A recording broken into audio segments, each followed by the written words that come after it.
What is good? What is up? It is the most hated. It is the most hated yet anticipated.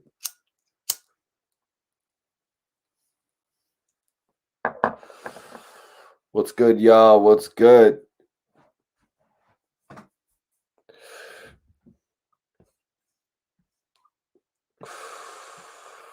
Let's let this joint get going. Give everybody a second to log in here.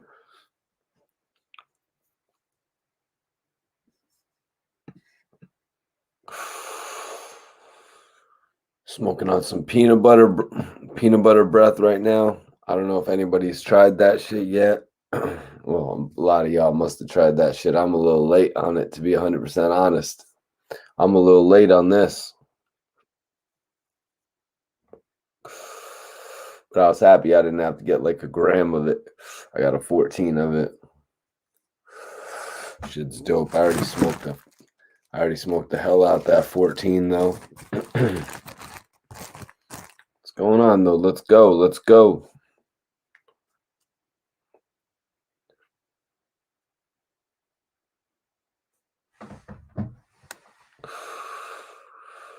What's going on? Who's logged in here? Who's logged into the chat? Who's watching? What's going on, everybody?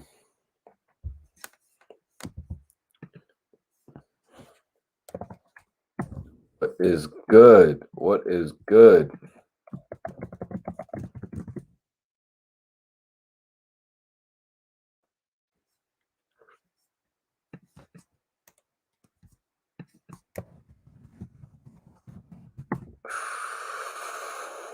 Hope everybody's having a good night. You know, the internet is sparked right now. You know, the internet is going crazy right now, you guys. The whole net is going crazy, but apparently there may have been an apology already. Apparently everything may have been cleared up already. What up, Peasy? What's popping with you, man?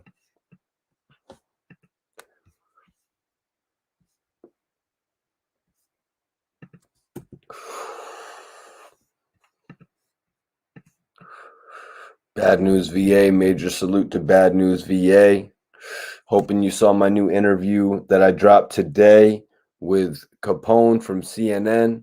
Definitely a dope joint. One of my best interviews, to be honest with you, man. Capone was just so open, and I really liked the way that we covered his story. And also, we had a good time doing it. You know, we had a couple laughs. It got serious. You know, we talked about a couple interesting topics from his past. I'm really hyped to let the world get to see the rest of my interview with Capone. If you haven't seen the first part where he basically breaks down how him and Nori met through basketball, they met through sport. It was actually in jail where they played one another in a championship game, and their relationship pretty much sparked from there. Yeah, the new interview also I did with Royce the 5'9" is out. I dropped 2 pieces of that so far. The first piece basically Royce explained to me what it was like growing up in Detroit, as well as the 8 Mile movie he touched on. He touched on also his relationship with Eminem a little bit. We're still going to dig more into that. But I also released a second piece where he was speaking on his podcast with Lupe Fiasco, as well as all of that rumored controversy with Cassidy. What up, Spencer? Appreciate you tapping in tonight. Definitely appreciate everybody watching the new interviews as of late. You know, I've been trying to basically put up a bunch of joints. I've been basically trying to, you know, stay consistent. You know what I'm saying?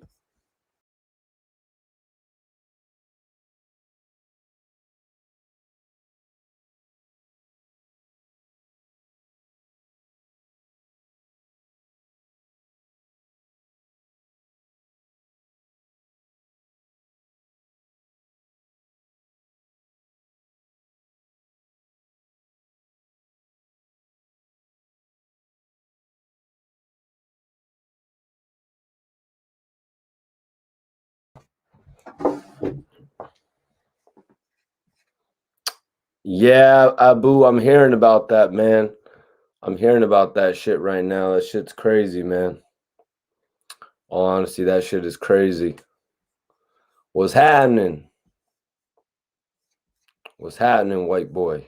Appreciate you for tapping in, man.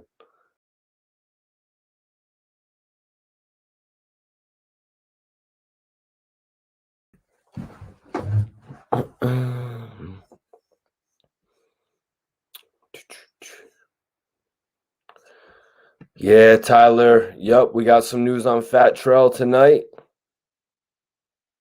We got some news on Fat Trel tonight, you guys.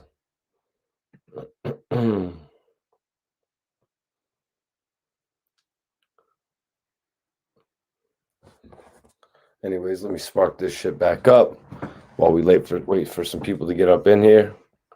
Everything's good. Everything's good.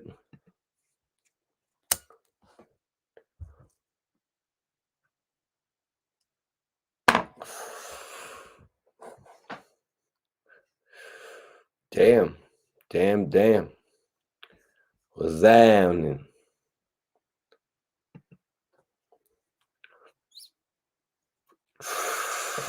Damn, yo.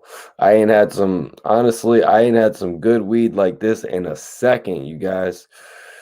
Why? Because I was smoking this what was I just smoking last week, you guys? The Red Runts. What was after that? Some other shit, the Lambo OG. I wasn't feeling none of that shit. It's crazy, man.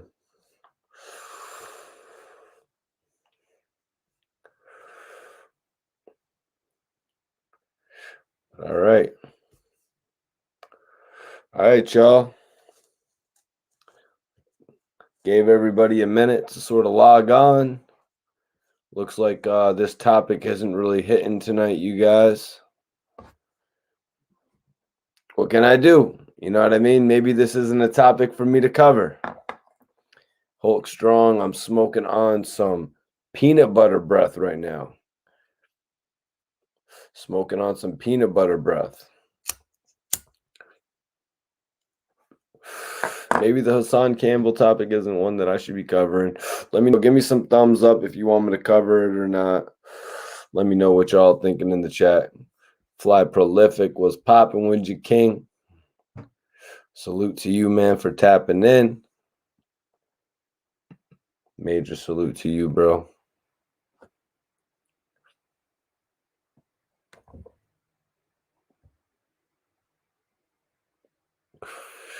Smoking on some good gas.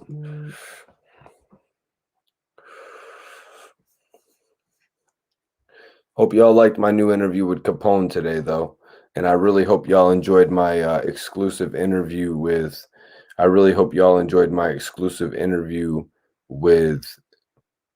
Royce to 5'9" that dropped earlier this week. Hell yeah, bro. Hell yeah. I stay smoking that good. Mikey, what's up? Ric Flair, what's popping with you, man? Thanks for tuning in tonight. You know, this topic of Hassan Campbell and Styles P is really everywhere. I'm trying to gauge right now if the people really want me to talk about it. Trying to let a few people flow in here before we get the conversation going tonight. Trying to see what's going on with everybody. What's popping tonight, guys? How's everybody doing? Have y'all seen some of my new interviews? What is going on? I got the homie SV Twiz. He wants to tap in and touch on this subject. We have an update from Fat Trel. What is going on, everybody?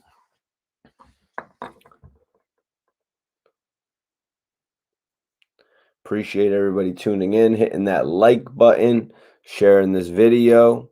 All of that helps, you guys. All of that helps. Every single like helps, you guys.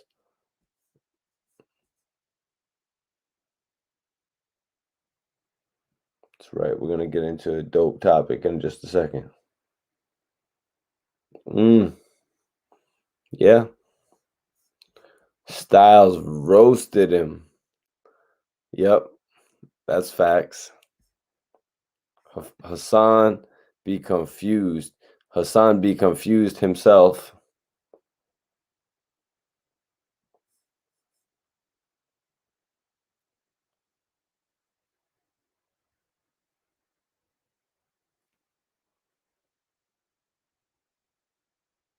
What's good, George? Appreciate you tapping in. Appreciate you tapping in, George. Appreciate everybody tapping in. I just wanted to come in and give my thoughts on this topic tonight. We're going to continue just to let the people pour in.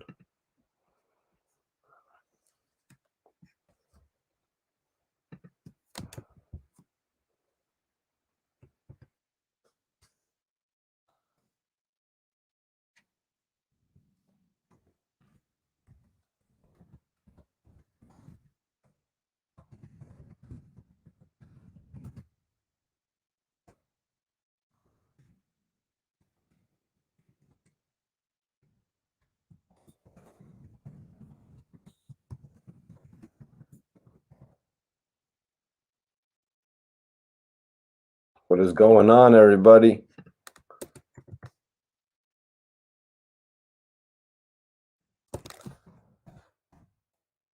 Second, just doing a little switch up here.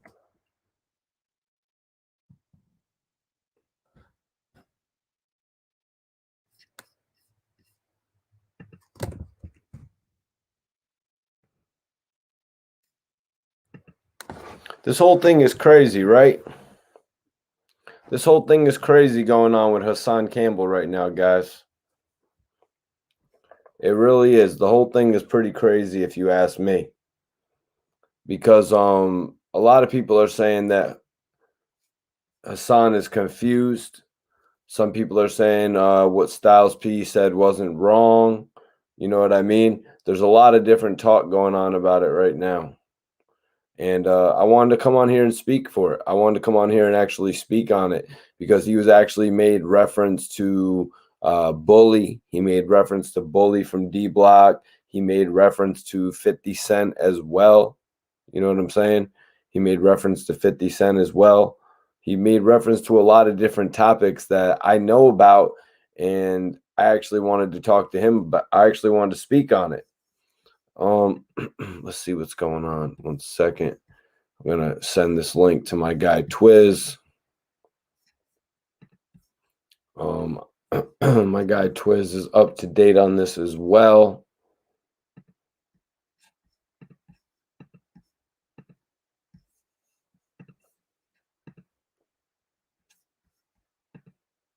All right. Everyone share this video. Everybody share this video. Guys, we're about to get into this live stream tonight. I'm about to invite my guy Twiz in here. Also, we have some news on Fat Trel, y'all. Fat Trel possibly coming home on time served. Fat Trel possibly coming home on time served, you guys. You know, he's been locked up for a few years now, and the rumor was that he was going to get 3 years in jail. So we're going to talk about that as well. Fly Prolific, one of my moderators in here, show respect to the moderators guy. Fly Prolific said, shout out to the chat. Styles said, plenty of people work with snitches. Don't me. They quit in their job. It's business, not street, which is 100%. Yep, that's another topic that we're going to talk on tonight, George. Matter of fact, yeah, we are going to talk on that tonight.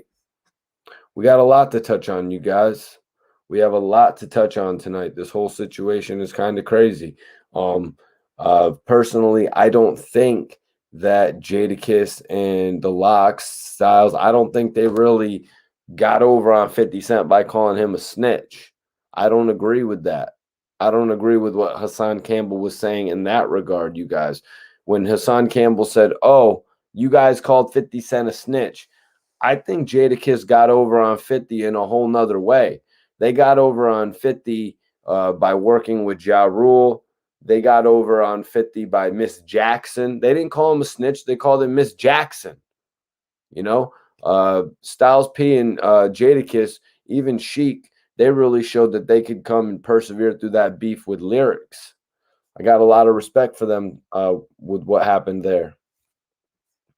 Yeah, we're going to get into that as well. I'm about to bring in my co-host SV Twiz, who actually, my co-host SV Twiz actually did an interview with Bully. So we're going to touch on that tonight as well, you guys.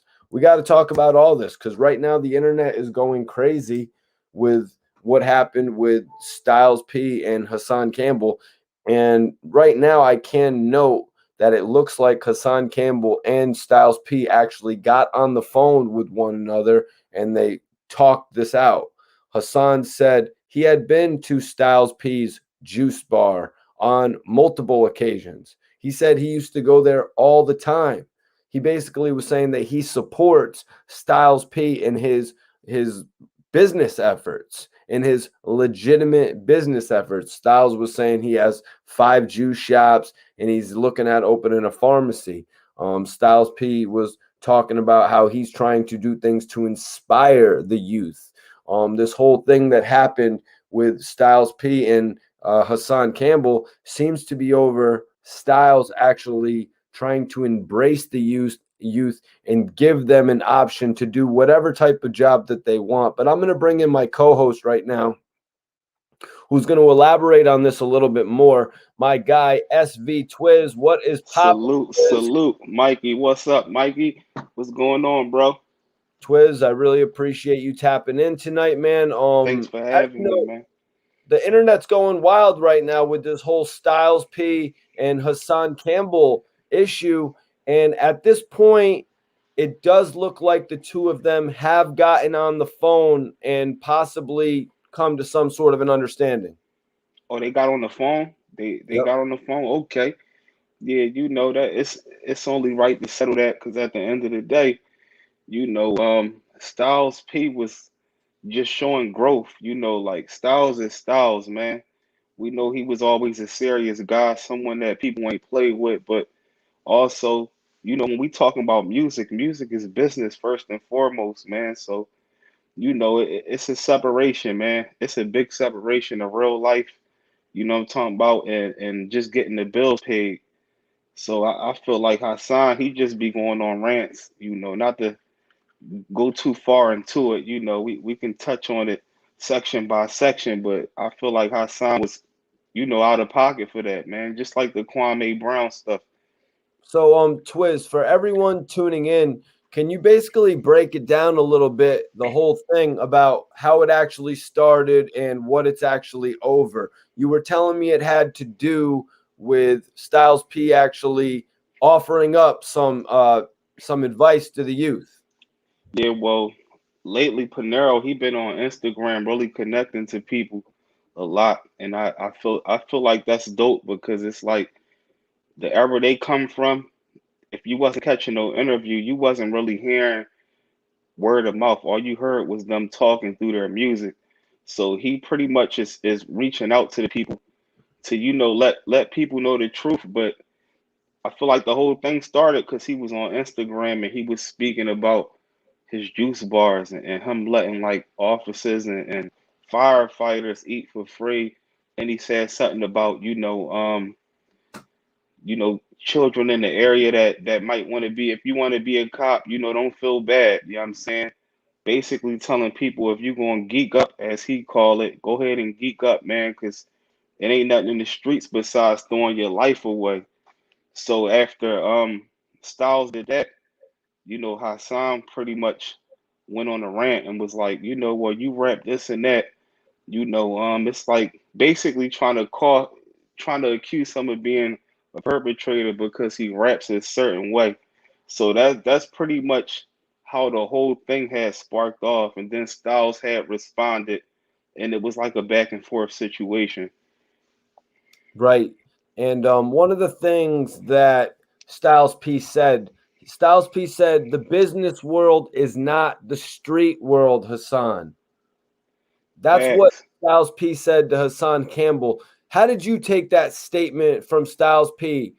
The business world is not the street world. This is something that a lot of entertainers, not just musicians, all type of entertainers, whether it's athletes, uh, rappers or even bloggers like us, Twiz.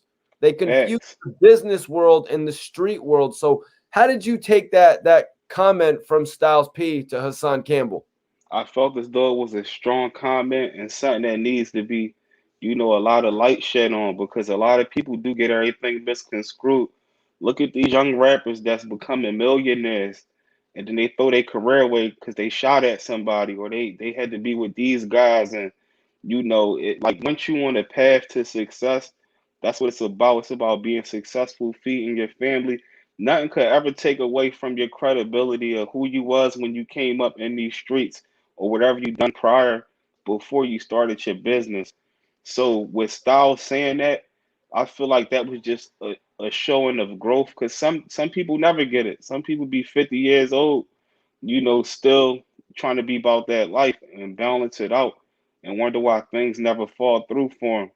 So I feel like it's real important for people to understand that, you don't mix business in the streets. It never worked.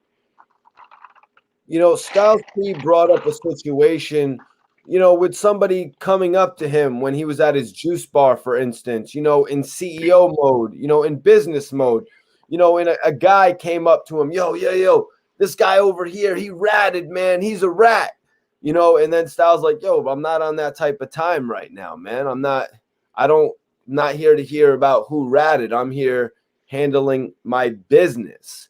I think that played well into how there's a difference between the streets and there's a difference between the business. You got to be able to associate with one another. It's like, that's kind of how I took it when he said that. It's like, yo, man, you got to turn that street shit off sometimes and just focus on the business aspect of things. That's a fact. You know what I mean? You can't be in your business worrying about what's going on the streets. That's like with him being in the juice bar and somebody saying, you know what, we can get rid of these bundles over here. Like people ain't trying to hear that. It's a whole different type of time, especially when you coming up speaking on somebody calling somebody a rat. Because when you in the streets, if you really dealing with somebody and it's really an issue where you feel as though a person is a rat, then there's certain ways to go about that. So you can't mix it with business. It's not like you're gonna throw your whole business away for dealing with a rat. And right here, Tyson Garcia said, don't come to my place of business with gossip and BS. Some people got nothing going on but negativity. Exactly. Facts. That's the whole point of it right there. And right here, another comment, we have to take care of the kids. I respect that if Styles P is trying to give children an opportunity to go and follow whatever path or dream they want to go and accomplish, Twiz, whatever somebody wants to grow up and become. Styles P is trying to endorse the youth, like they're saying, like, people can grow up and become civilians, people can grow up and become workers without ever having to worry about anything street orientated. Facts. Because when it comes to the youth in the streets, they only worried about doing what's trending and what look thorough, what is accepted in the streets.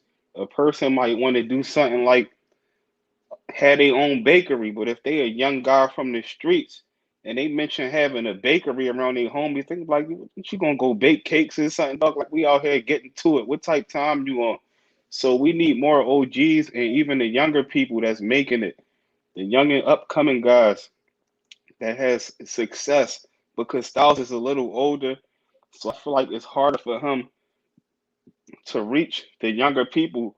You know what I mean? Then you had people out here like King Von and even though he's not here right now, but like the Pooh Shiesties and them, if we can have, younger people that's successful, that's closer to the youth, if people start speaking out more, that can also motivate these kids, man, because for real, everything that's going on in the music is what's happening in the streets, whether we like it or not. So that's another thing that Styles P actually mentioned. He said, Hassan Campbell has a job. He vlogs. He goes online. He does commentary.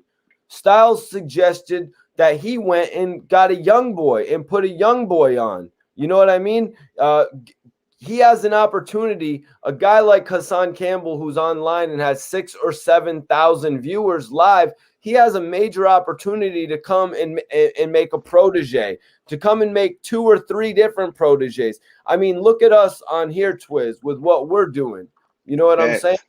And I got 50,000 subscribers and you're moving on to 10,000 subscribers. We work together. Facts. That's all Facts. Styles P is basically saying. He's saying, he actually said Hassan Campbell does a good job. He said he agrees with some of the things that Hassan Campbell does. And I'm sure many people do agree with some of the things that Hassan Campbell does. Many people agree with 50% of what I do, Twiz. It doesn't mean they agree with everything that I do. Facts.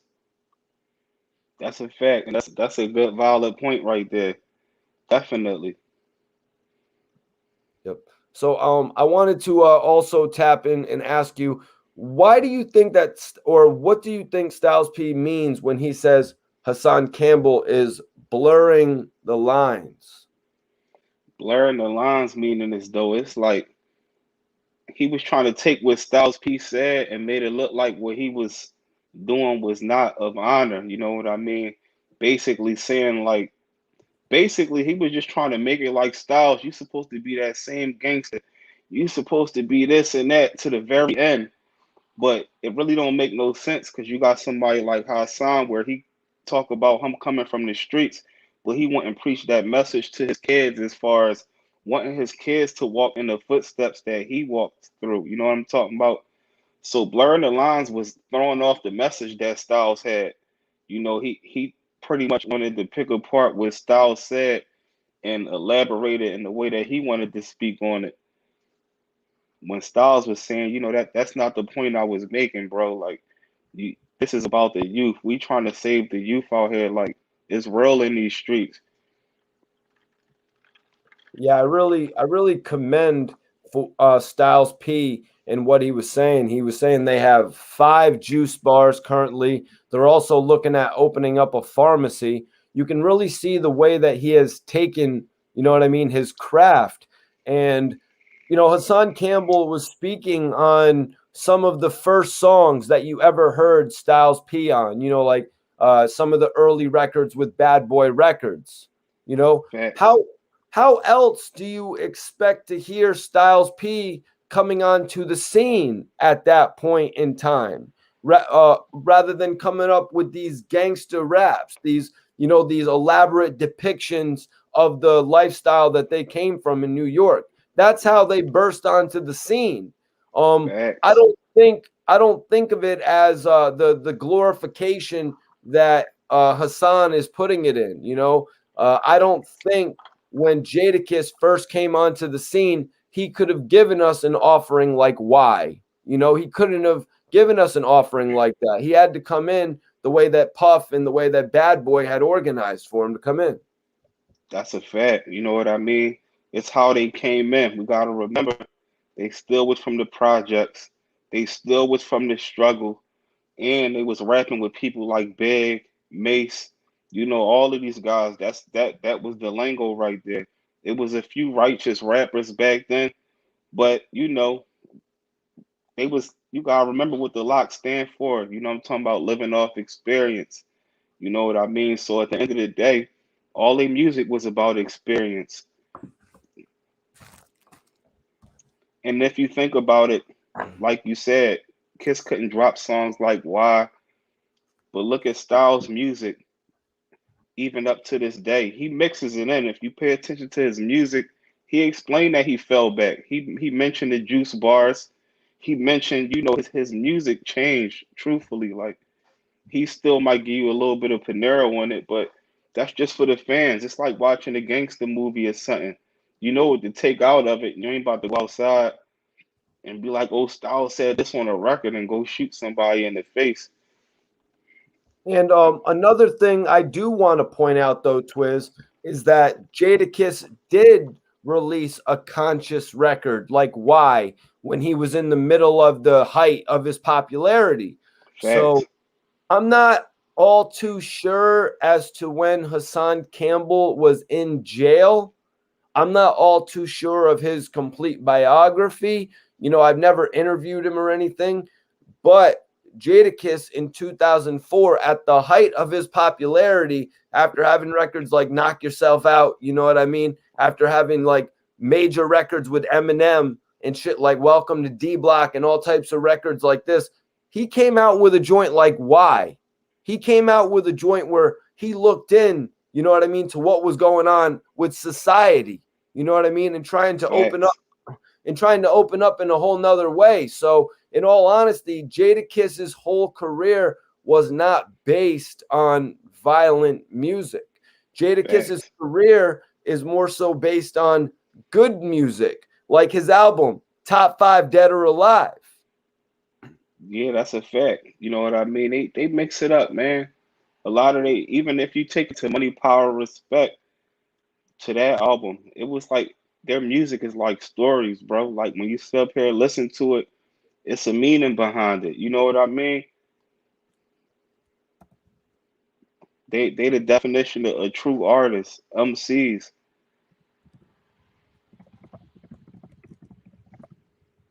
But yeah, another point that we got to talk about is another point that we definitely got to talk about is I might be fast tracking it here, but Hassan Campbell said that Styles P and Jadakiss ended 50 Cent's career based on him being a rat. I'm kind of wondering where he got this. So let me just ask you first, man. What was your take on the Jadakiss Styles P D Block feud with 50 Cent? First and foremost, you know, nobody ended 50 Cent career. You know, 50 Cent is the career ender. You know what I'm talking about? But if anybody really know what happened with that beef, it all trickled down from 50 Cent shooting up to the sky how he did. He became very powerful in a short amount of time, bro. Like He very was known powerful. as he was known as Curtis Interscope Jackson. Facts. Facts. So, you know, with him being that and having the power that he had, he was holding back the Locks music, you know, and they was kind of going back and forth. And then it led to music, you know what I mean? So how I look at it is though, that was their way of fighting back. You know what I mean? It was like, oh, all right, you gonna hold our music back, bro. So now we gonna bomb this on you. And you know, it's all music, it's entertainment. It's no different than when Jay-Z and Nas went back and forth. And as we can see, they have a great friendship now. Just like the Locks and 50 Cent. It's no beef with that. People know how the rap game go, and he definitely should know how the rap game go, being the age that he is and being from New York. Now, just to add a little bit of context, the album that was allegedly pushed back due to 50 Cent's influence at Interscope was actually Time Is Money. This was a very important album to Styles P because I believe it was going to be his first album on Interscope, and it ended up did dropping on Interscope, but it dropped in like 2006, December 2006, and the album it actually suffered several setbacks, and some people said it was because of 50. I don't think it was because of the single. I don't think it was because of the single. What was the single on that joint?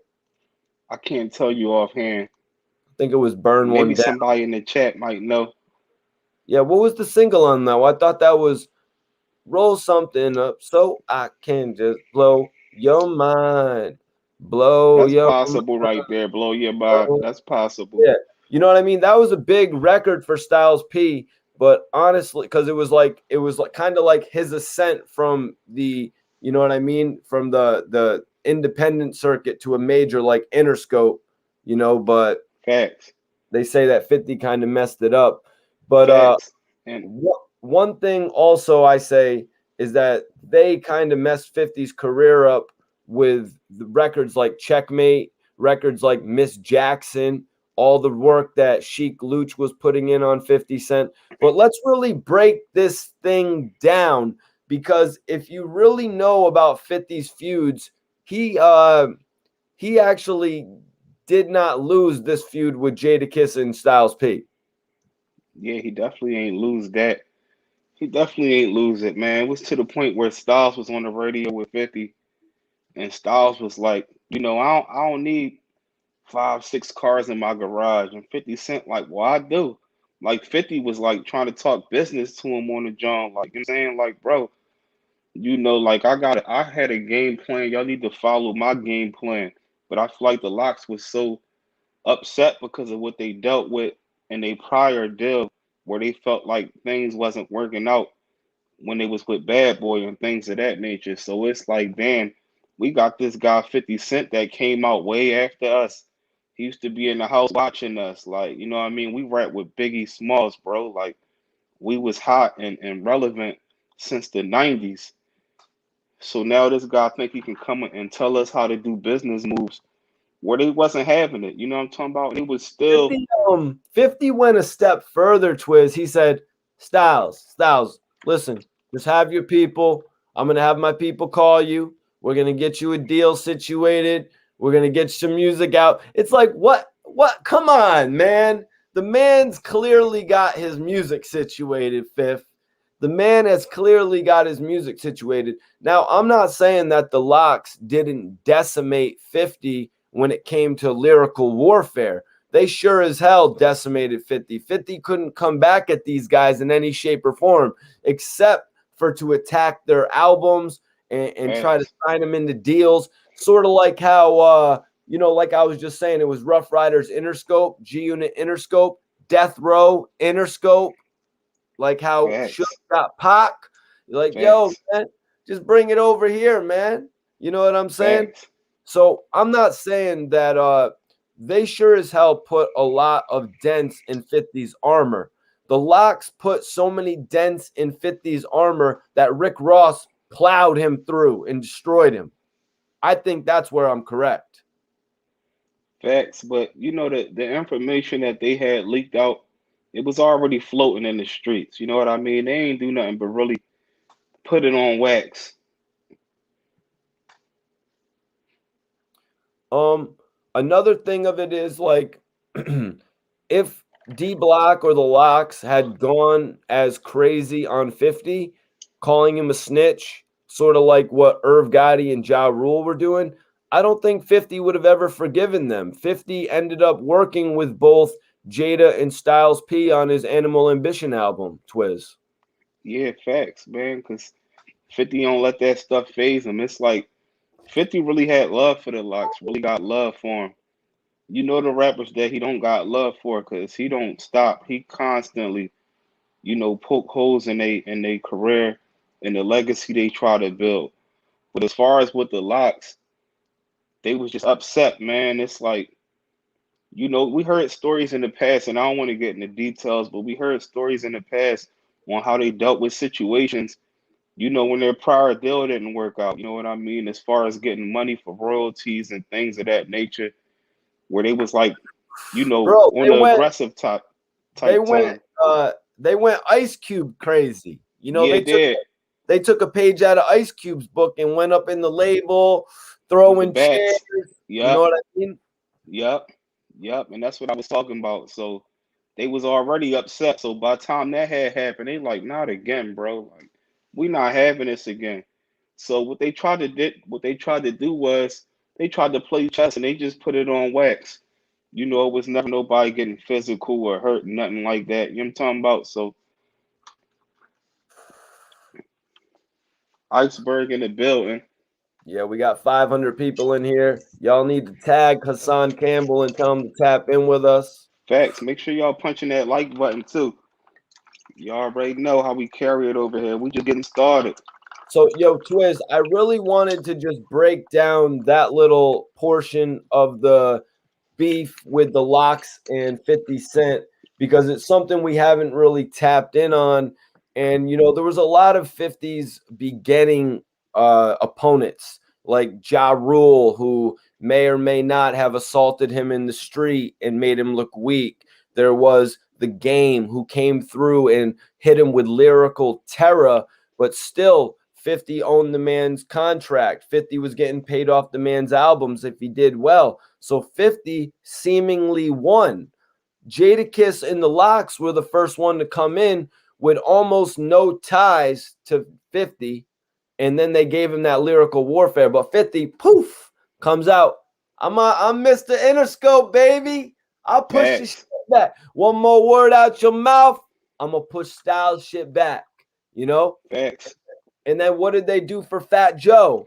What did they do for Fat Joe? They had a funeral for Fat Joe, Twiz. Facts. You know, so like 50 just had a way of making it look like he defeated all of his opponents.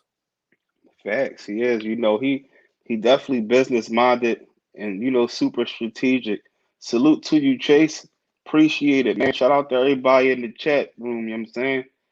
We are gonna Appreciate the get into love. We're gonna get into Fat Trel in just a minute. We're just covering this whole thing here. But all of those artists sort of going against 50, I feel like they put enough damage to the G Unit army. And then 50 was doing a lot of damage to his own crew as well, you know, kicking members out. Like he kicked the game out, which started that rivalry. And then he kicked Buck out, which really made them even smaller. And then he disassociated himself with some of the acts from G Unit, which made it even smaller. And, you know, and then it just made it look like Ross even had a bigger team with Maybach Music. And that even just made them eclipse 50 even further. Just my opinion. Well, one thing I noticed is that as 50 got more successful, he started making less music. He used music to get his foot in the door. Then when he got put in position, like you see how Jay-Z still be dropping music like 50, you rarely will hear something from 50 being dropped. And when he do drop it, it's like he don't be putting his all into it like he used to when he came out. All right, so getting back into it, Twiz, because we didn't finish. So Styles P said, I cannot be questioned in the streets because I never ratted, even after facing 10 and 11 years in jail. So on a couple different occasions, Styles P has actually faced situations where he was going to get a decade in jail. He even said he faced situations where the police said to him, Twiz, they're like, we want you to cooperate. We want you to rat. We want you to talk, or else we're going to throw you in jail for X amount of time. And he said he never ratted.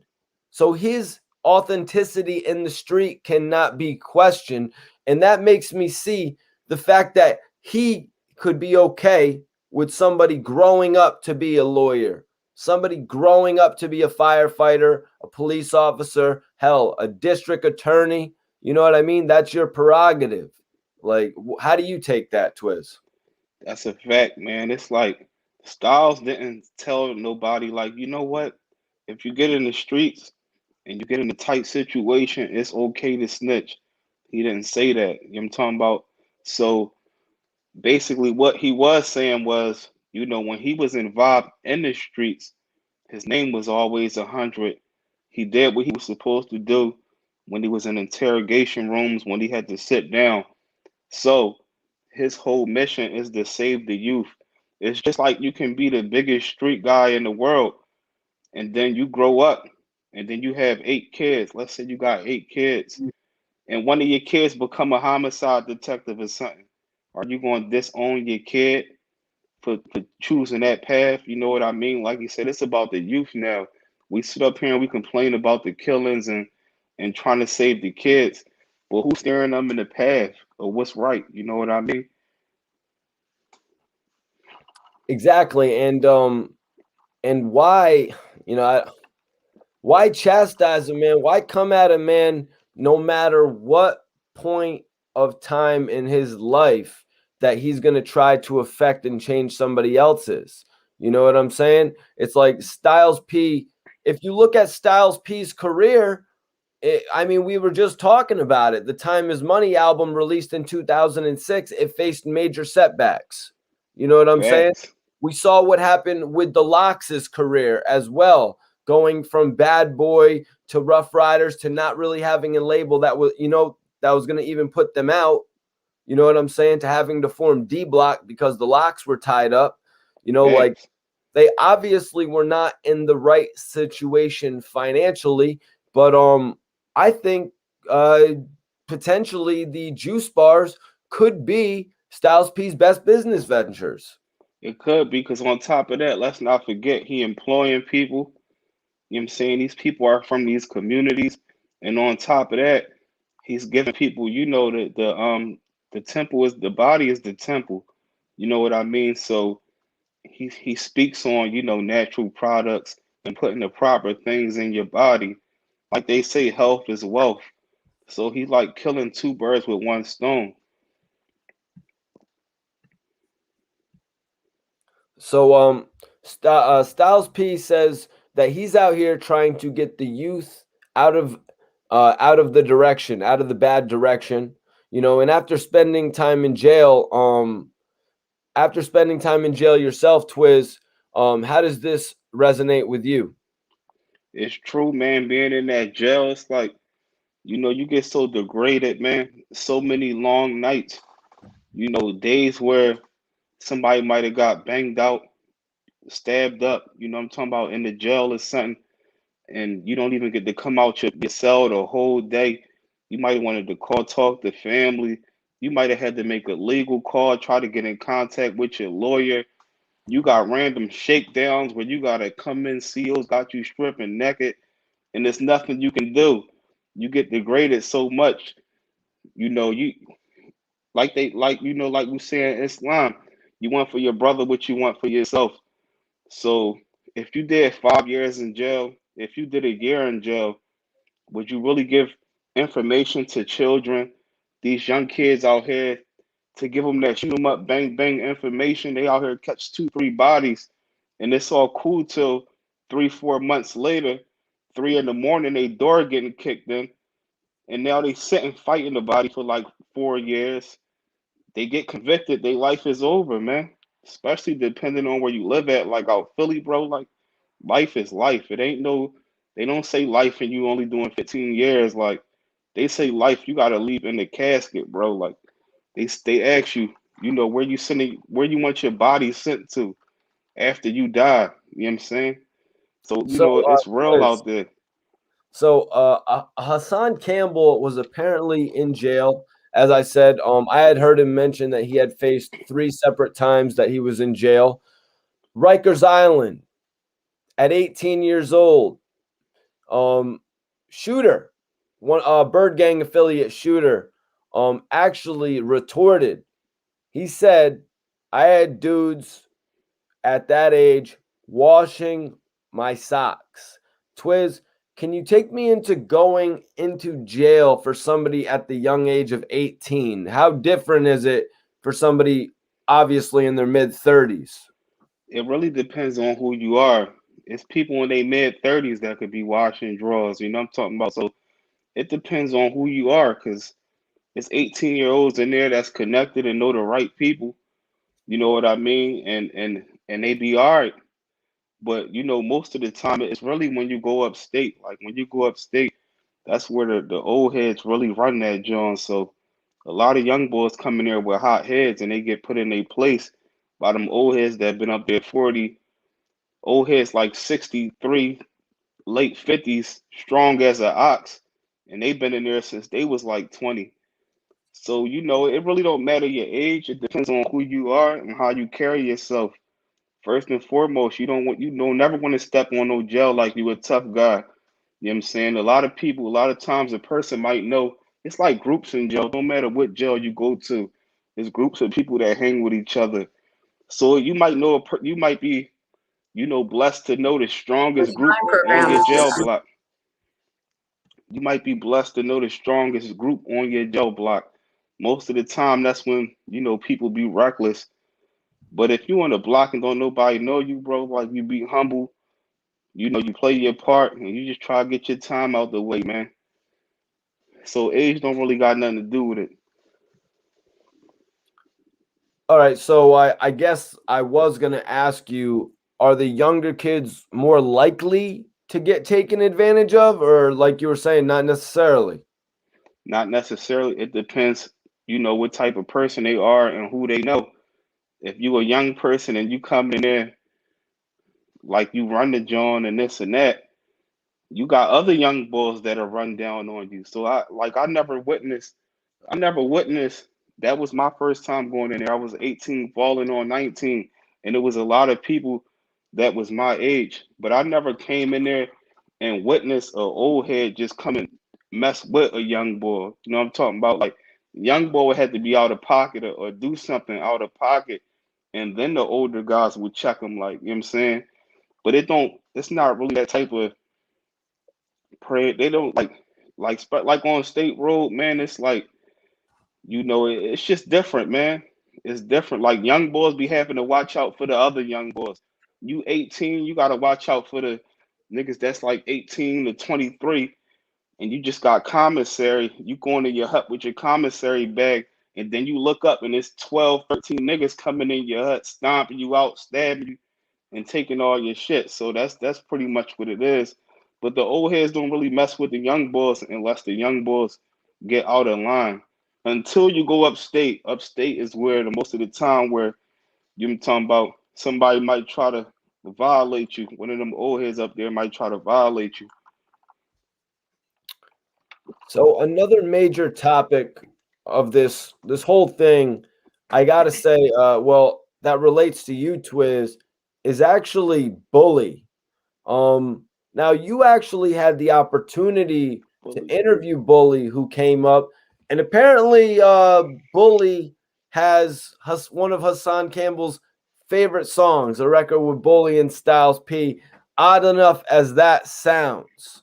So Styles P had actually said in his blog, I know you said this. Styles P actually said in his vlog that he never made reference to Bully being kicked out of D Block. Styles P said that he never made reference to Bully being disassociated with D Block. He said it was more so the people, the fans, the onlookers, people who aren't even fans, other label fans, other artist fans, people poking fun at Bully who made that assumption. Um, what's your take on that whole thing? What was your take on it after getting to talk to Bully? My take on it is at the end of the day, the locks, they have like, a perception at the end of the day where it's like, we respect it as regular street guys. So basically what happened was this is like the a pretty much a sum up of the story that had happened and how the whole situation happened with Bully. And it was pretty much spoke on my interview, and he spoke on it on the past also. Basically, what happened was it was a guy from they hood, and the guy ended up messing with one of Bully's baby moms. So when the guy was messing with Bully baby mom, he ended up hitting one of Bully's sons, like popping him. Like no, he picked him up and he threw him on the bed. So when Bully went to get his son, I'm talking about his son was like, Dad, this guy put his hands on me. Bully went to go confront the guy. They had words. Long story short, a couple of days later, Bully was in the car with his man. His car got shot up. Car got shot up bad. They had Bully and his man had drove off. The cops had ran down on Bully with his homie and was looking for a gun that Bully was supposed to be having. Like, where the gun at? I know he was shooting. Bully was like, I wasn't shooting, you know what I'm saying? My car just got shot up and shit like that. So they was looking around. They took Bully into the district. They did the test where they like when you if the cops accuse you of a shooting right then and there, when they take you to the district, they got like these lights, and the lights will come up with like they can see the gunpowder residue and stuff on you. So they had did the test on him. He ain't have none of that on him. In the meantime, the the guy that allegedly said that Bully had told, he had got stopped by the cops. So when he gets stopped by the cops, boy had the burner in the car, and they had found the burner in the car. They had locked him up. So when he got locked up, he got charged for possession of the firearm. But when the guy came home after doing the 5 years or whatever, he had came home and he had said that, you know what, Bully had told on me for shooting at him. He was going up to the locks telling them and shit like that. He was going all through the hood telling people. So Bully, like, how y'all gonna believe that when I got the dude transcript right here?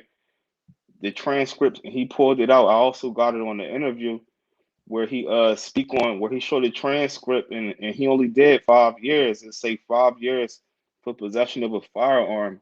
Bully said he was trying to tell him, like, at the end of the day, bro, it's supposed to be a double shooting. You supposed to Hold have on shot at. 1 second, Twiz. 1 second, Twiz. Yo, y'all need to tap in and listen right now because SV Twiz is actually explaining why the whole internet considers Bully a snitch right now. Like Twiz is low key explaining to everybody in a 5 minute or less period why the whole internet. Twiz, that's what you're doing right now, isn't it? Facts, facts. Like I'm breaking it down. he's breaking down why, if you all didn't hear that shit right there, he's breaking down why Bully is actually considered a rat. And I think he's basically saying, like, Styles P wasn't lying in his statement. Where was he, Twiz? Facts. Yeah, he wasn't. Styles P wasn't lying, and that's Keep basically going. My bad. Keep going, Twiz. so that's basically what had pretty much happened. Whereas that, when the guy came home, he was claiming this and that. But it's certain things that I can't say on here because I don't want to use certain words. But remember the type of stuff we was talking about. But the guy was accused of some other type of things way before that. Like he's on that list. If y'all know what list I'm talking about, Okay. he's on the list, and that's also on the interview. So Bully said he felt this though it was because of jealousy, because he was with D Block, and he hasn't spoke. Kiss is the only one that he hasn't spoken to. Appreciate it, Leo King. Kiss is the only person he hasn't spoken to. He Hold on. spoke to Who Kiss, hadn't who hadn't spoke to Kiss? Bully, and Jada. Like I asked him on the interview, I'm like, you still? I said, y'all put that behind y'all. He was like, yeah, it was never the truth. We put it behind us, and Kiss is the only one that I haven't spoken to. Damn, So that's rough right there because we got 500 people in here right now, Twiz, and that's kind of rough. Twiz was basically just explaining the whole situation that Bully, formerly of D Block Bully, he actually came on SV Twiz's channel and broke down the whole situation of why the whole internet thinks he's a rat. And basically, Styles P went on the net a few days ago and said, I never personally went online and said Bully was out of D Block. It's all the chatter from the internet world. facts. And let's not forget the guy that accused him of telling. The guy that accused him of telling also took him on Judge Judy, Mikey. Like he took him on facts. He took big facts, Mikey. That's got a clip of that on there too. He Yep. took Bully on Judge Judy. You know what I'm talking about? So I'm like, this guy right here, he accusing you of ratting. I'm like, Bully, he accused you of ratting, bro, but y'all on TV where this guy was the plaintiff and you were the defendant. And he had spoke on Judge Judy like he was like the show is like a stage type of show, but they subpoena you like real court, like you really gotta go. When they subpoena you, you have to go like a real court, John. So he said it was a lot of things that he said on there that they had edited out. And that's pretty much what it was. But allegedly this guy had told on somebody for a shooting in jail. The guy that accused him of telling had told on somebody for a shooting and got somebody 10 years for one shooting. Facts, Iceberg. iceberg. I seen Bully on the Judge Judy show. Yeah, it's hmm kind of crazy how many rappers or comedians you'll actually see end up on these shows. And it's kind of because people want to take them to court for some of the money that they think that they have. Like Facts, this guy probably was like, okay, I'm gonna take Bully to court. Bully was a little bit more in with D Block than I was. He probably facts. he probably got some of that no security money. Facts. How did Bully feel about the whole situation though, Twiz? Did he feel disassociated from the group even though he had spoke to a few members? Yeah, like he said, he spoke on at the beginning. He was like he was upset because this guy that came up and made these allegations against Bully was already proof out there of the type of things that this guy has been arrested for. Like he been arrested for some stuff that I don't want to talk about on your channel. Appreciate it, Steven Rivera, you already know. Appreciate it. Yeah, so like he had spoke on it, and then I was like, Bully, like the guy had some paperwork out, and Bully said that the paperwork was fake, and he showed his paperwork. It's a clip of him showing the paperwork with the gold and seal on it, the seal where he got it straight from the courthouse. Not only did he have his paperwork, but he showed the guy that accused him of telling his paperwork, and that's where it said he got five. He got, I think, like it was like 5 years for a possession of a firearm and being a convicted felon. So he got like 3 years for the gun and another 2 years because he was a convicted felon. Yep, Twiz actually had the opportunity to interview Bully from D, Appreciate it. formerly of D Block. I think you did a great job with that. Appreciate it, Mikey. So let me ask you a little bit about Bully, Twiz. Like what I really want to ask you here. Hassan Campbell said Bully and Styles P had one of his favorite songs. He quoted it as being one of his favorite songs. How much of an opportunity of Bully's was blown from all these allegations were out there? Where was he really set to go, in your opinion? I feel like even if it didn't happen, it might not. I feel like me personally, and this is my honest opinion, I could be wrong. I feel like even if those allegations didn't happen, Bully probably wouldn't have made it that far. And not because he's not a good rapper, because I like Bully style. But the reason I say that is because who from D Block is still around. Like I'm talking about, like you don't even hear the lock saying D Block. Like the D Block era was just like the state property with the Rock. Like it just kind of vanished away. Once it hit a certain part of time, it's like the locks were focused on getting their own money straight. When they probably wasn't in a position to really pay these guys. That's Yep. what I feel. Yeah, it kind of goes back to an interview that I had done with Snipe Life, where he had said at one point Styles P was going to be the first artist on D Block, and in reality, I think that would have put D Block in a bigger position to be a record label because with guys like obviously J Hood and Bully weren't able to completely flourish. Facts, facts. That's a big fact, and I feel like that's also an issue that they had with J Hood is because like when these guys get their foot in the door and they get known to the world, now they sitting back expecting money, man. They expecting money because they feel like they put certain work in. Not saying kissing them was not paying them on purpose, but that's just how it go. With this music stuff, man, you gotta like be a workaholic and you gotta bring the people to you. And honestly, with the No Security album, it was just kind of like the money wasn't there. Facts. I'm going to dip into it with my next interview with Snipe Life, but I don't really feel like No Security. It came at the wrong time. It came after all the setbacks of J Hood's album. You know what I mean? Like Facts. it just didn't come at the right time, and it came at a certain point. But we'll dip into that on a whole nother day. You know what I mean? But you touched on it a little bit with where you thought the success of Bully was going to go. I think with a better setup, that J Hood and Bully and Snipe Life all could have had successful careers under the D Block label. Facts. What's up with Skinny Me? Free Fat Trel, Skinny Me. I actually spoke to him a few months back. Iceberg says J Hood dragged jewelry with custom pendant on the concrete. The biggest violation. It was. Twiz, that's the biggest violation right there. It it was Dragging, the dragging the D block chain.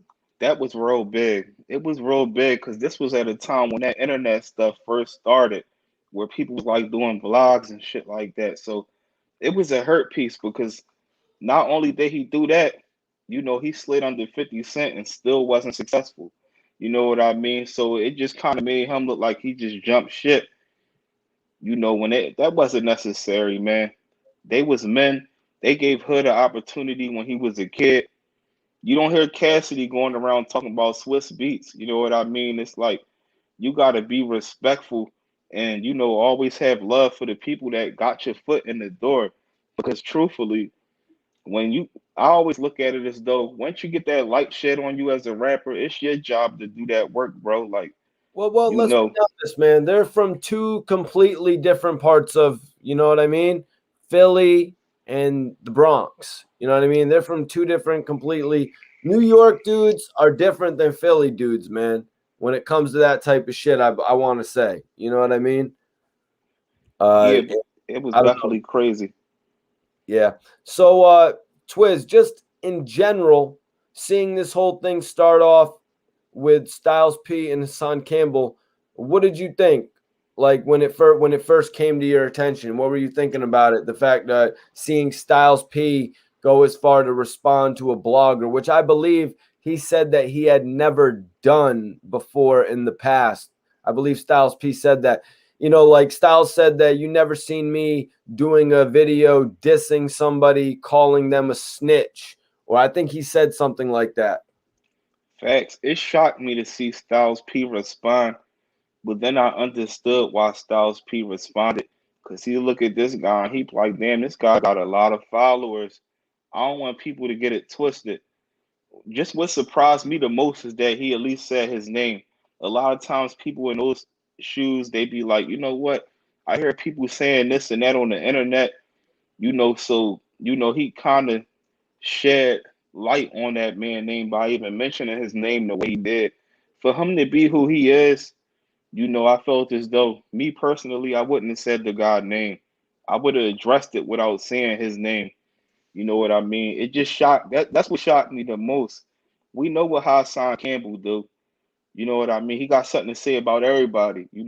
Everybody, he's the only person that's perfect in his eyes. You know what I mean? If you ain't Really? sitting it, yeah, that's how I see it, bro, because he's saying things, it don't even, bro, that don't even got nothing to do with you as far as saying about what he spoke on. You a old head, bro. Like Twiz, you old.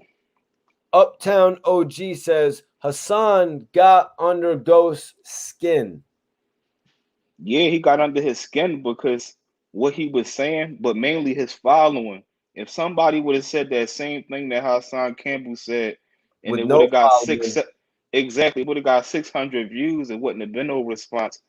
But him being on the platform that he's on, that's like damn near a rapper saying something about you on his platform. Like the boy got a lot of subs, you know what I'm talking about. So he felt as though he had to address that.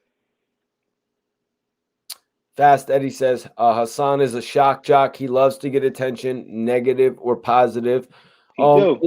Hassan was actually on there talking about the whole situation that happened with Troy Ave, Taxstone, and he even brought up Mano. And maybe this is a topic for another day, Twiz, but he had actually said on his live tonight if he was in there with his girl, and everybody knows that night one of the females was actually hit with a ricochet. He said it would not have only been Taxstone and Troy Ave tussling over that piece. Maybe that's a story for another day, man. But yeah, Facts. this guy Hassan is really outspoken.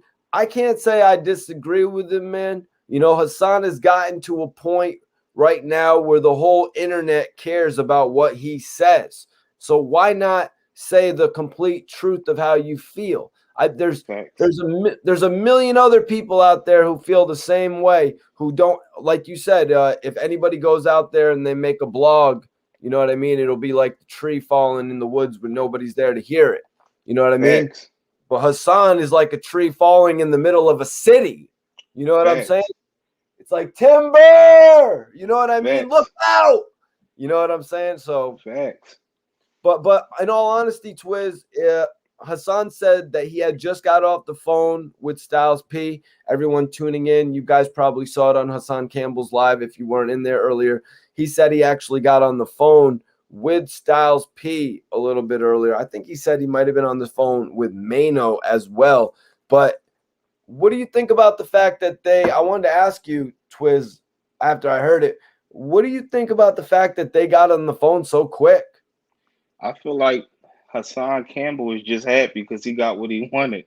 He wanted Styles' attention. He wanted a chance for that conversation. He wanted a chance to give up those Bronx River stories that he be talking about. You know what I'm talking about? So, you know, at the end of the day, it just shows you that, this is all entertainment because when you say certain things and you feel a certain way, if you really stood on that, it wouldn't be no talking. You know what I'm talking about? Like if you really disagree with a person that much and it's that much of an issue, it's not nothing to get on the phone and talk about. Like you know what I'm talking about. So we gotta remember he be on his tough Tony shit. He talked to shoot him up, bang bang. He talked to I pull up to you and this and that. So at that point, it really shouldn't have been nothing that he wanted to talk about. So that just shows y'all it's a form of entertainment, and this goes back to the business that we was talking about from the beginning.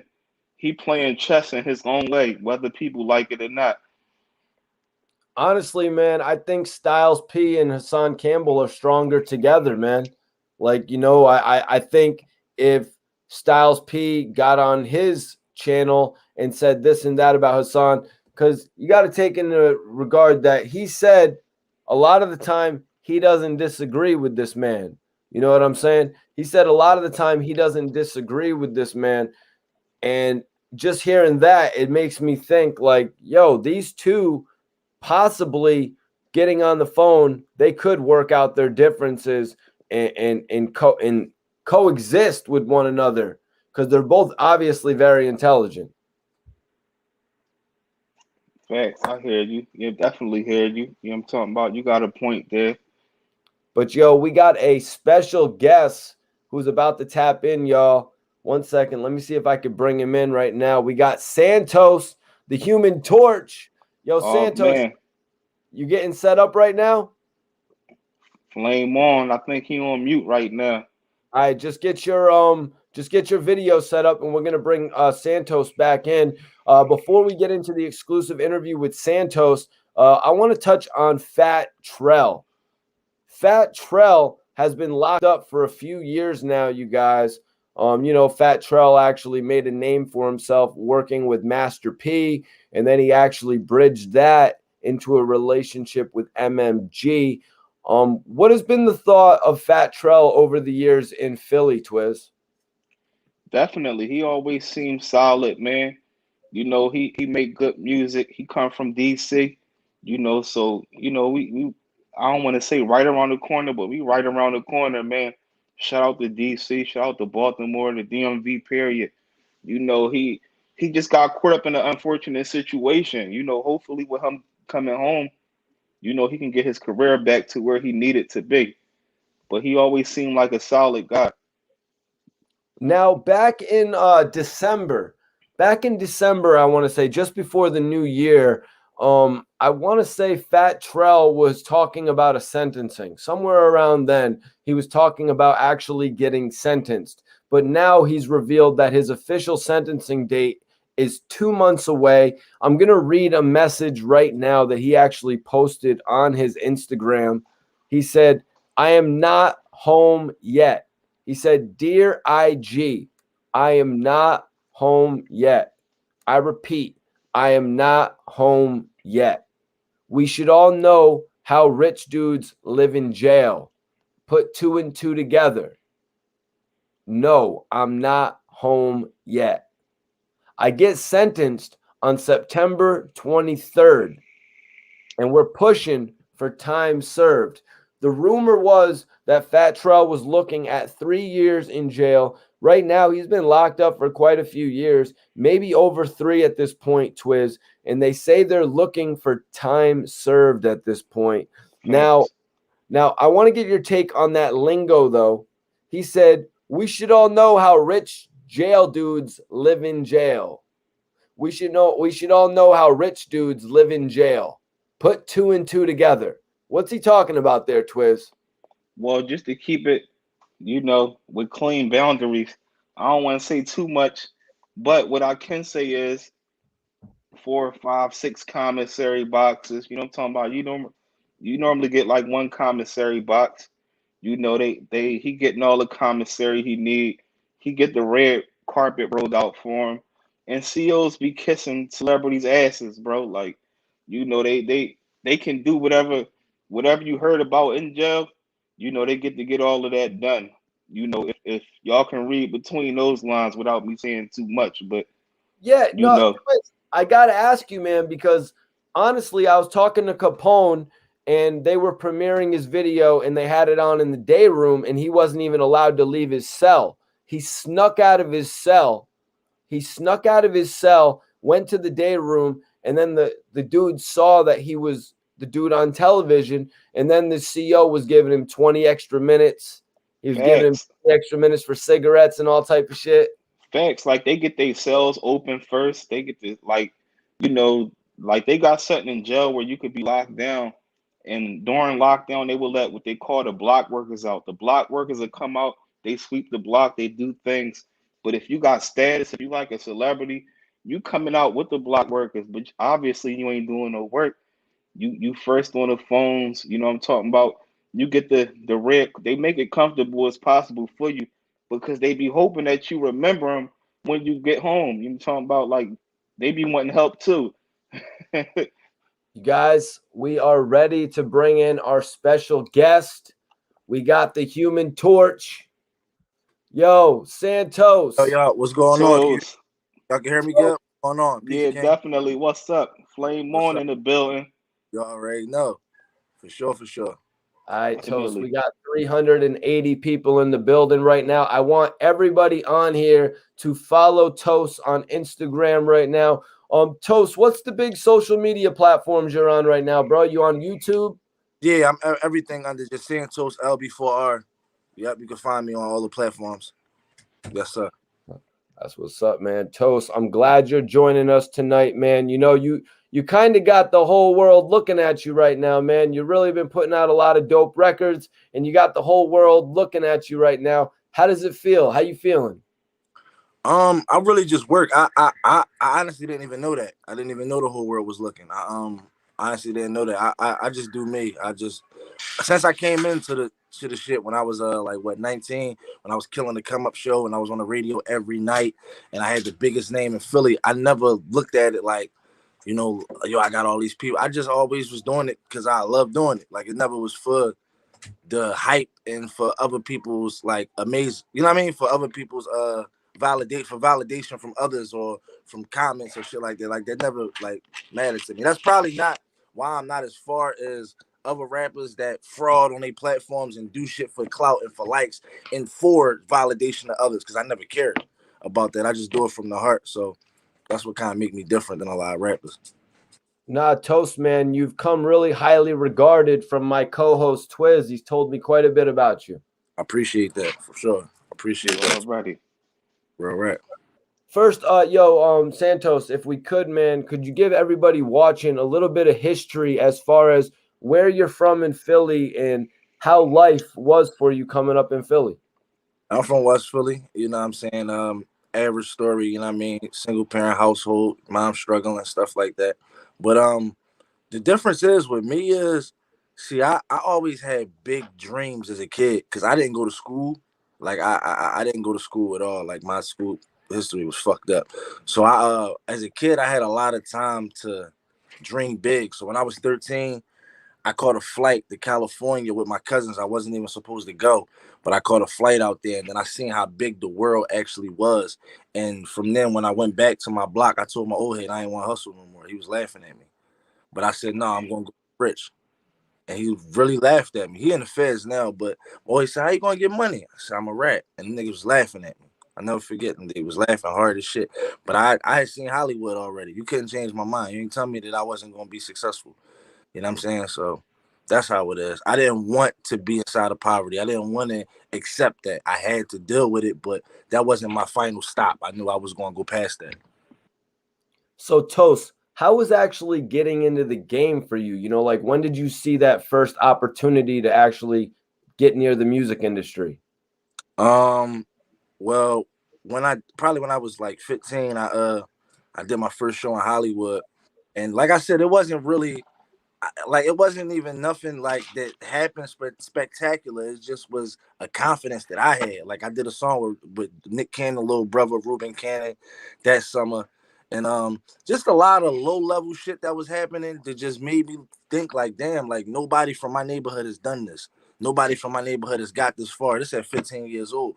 You know what I'm saying? I moved my mom from Southwest Philadelphia. My mom was walking past shootouts. She used to she used to work at the King Sesson Rec Center, living on 56 in Chester. I moved my mom out the hood, and me and my brother moved to California. I moved my whole family out the hood by 15, and then I came back by myself, and I was living without no home. You know what I'm saying? Because my friends were still there. I don't want to live in California, so I went back, and I was homeless all that time, just running the streets. But my family wasn't in the hood. Anything ever happened, a nigga can't never go shoot my mom house up, like nothing. Like you know what I mean? Like my mom was out the hood. I did that at 15. You feel what I'm saying? Damn. So that for me was like made me feel like it was that. It wasn't even really the music. It was those type of things I was doing as a young teenager that made me feel like that, like I was going to be in the game or something. But when it really happened, when I made my breakthrough, was when I was 20. I ran in the Ant We Run the Streets. I rapped for his joint, and he took me to the come up show the very next week. And then like history was just after that. Like Cosmic Kev jumped right behind me. And it was crazy. I was on the radio every day. Me and Tierra Whack, we came out together. Me and Tierra Whack did our first come up show together when she was Dope Dizzle. Like that's little sis. We come from the same team. So yeah, we got our break at the same time. We just start snapping. Twiz, I got another one lined up, but did you have a question to go from there? Yeah, definitely on that. You know what I mean? Salute to you first and Thank foremost, Toast, man. You know it's much love and respect. And we shot the interview actually, I like last year, I believe. We did an Instagram, John, you know what I'm saying? So I really appreciate the love, man. I was still getting used to the gram and everything then, but you right. know that meant a lot to me, bro. Thank you. So you already, man. Thank you. So you know, like you said, you pretty much start taking off when you was like 15. Is that around the time when you started putting your pen to work, or have you already had started working on music while you were still in the streets, but never really, put it to work? Well, then I just was a battle rapper. I kind of yeah, but to answer your question, yes. When I was 15, that's when I started making music, and when I started learning more about making like structuring songs and hooks or writing R&B songs, because I was like working with Nick Cannon, little brother. He was a great singer, and we used to do a lot of hooks for me, and I would write the hooks. So it was certain spots where I would write like raps, and my cousins would be like, "No, well, it's more melody. You gotta write it this way." So you know what I mean? At those times, I was learning how to structure real songs. Before that, I just was a battle rapper. My pen was already sharp when it come to lyrics, but it wasn't as far as song making yet. So like 12, 13, like 12 was my first battle I got into. I won that because it was crazy. It was on the boardwalk, and I was ciphering, and nigga just started dissing me, and I started bombing on him. But I only had one rap. But since I was like so young and the dude was so old and my rap was better, I won. So right after that, I decided battle rapper, you know what I mean? So I went back to my hood and I battled everybody. I would just write extensive raps. I lost like 3 crazy battles, and that turned me into an animal.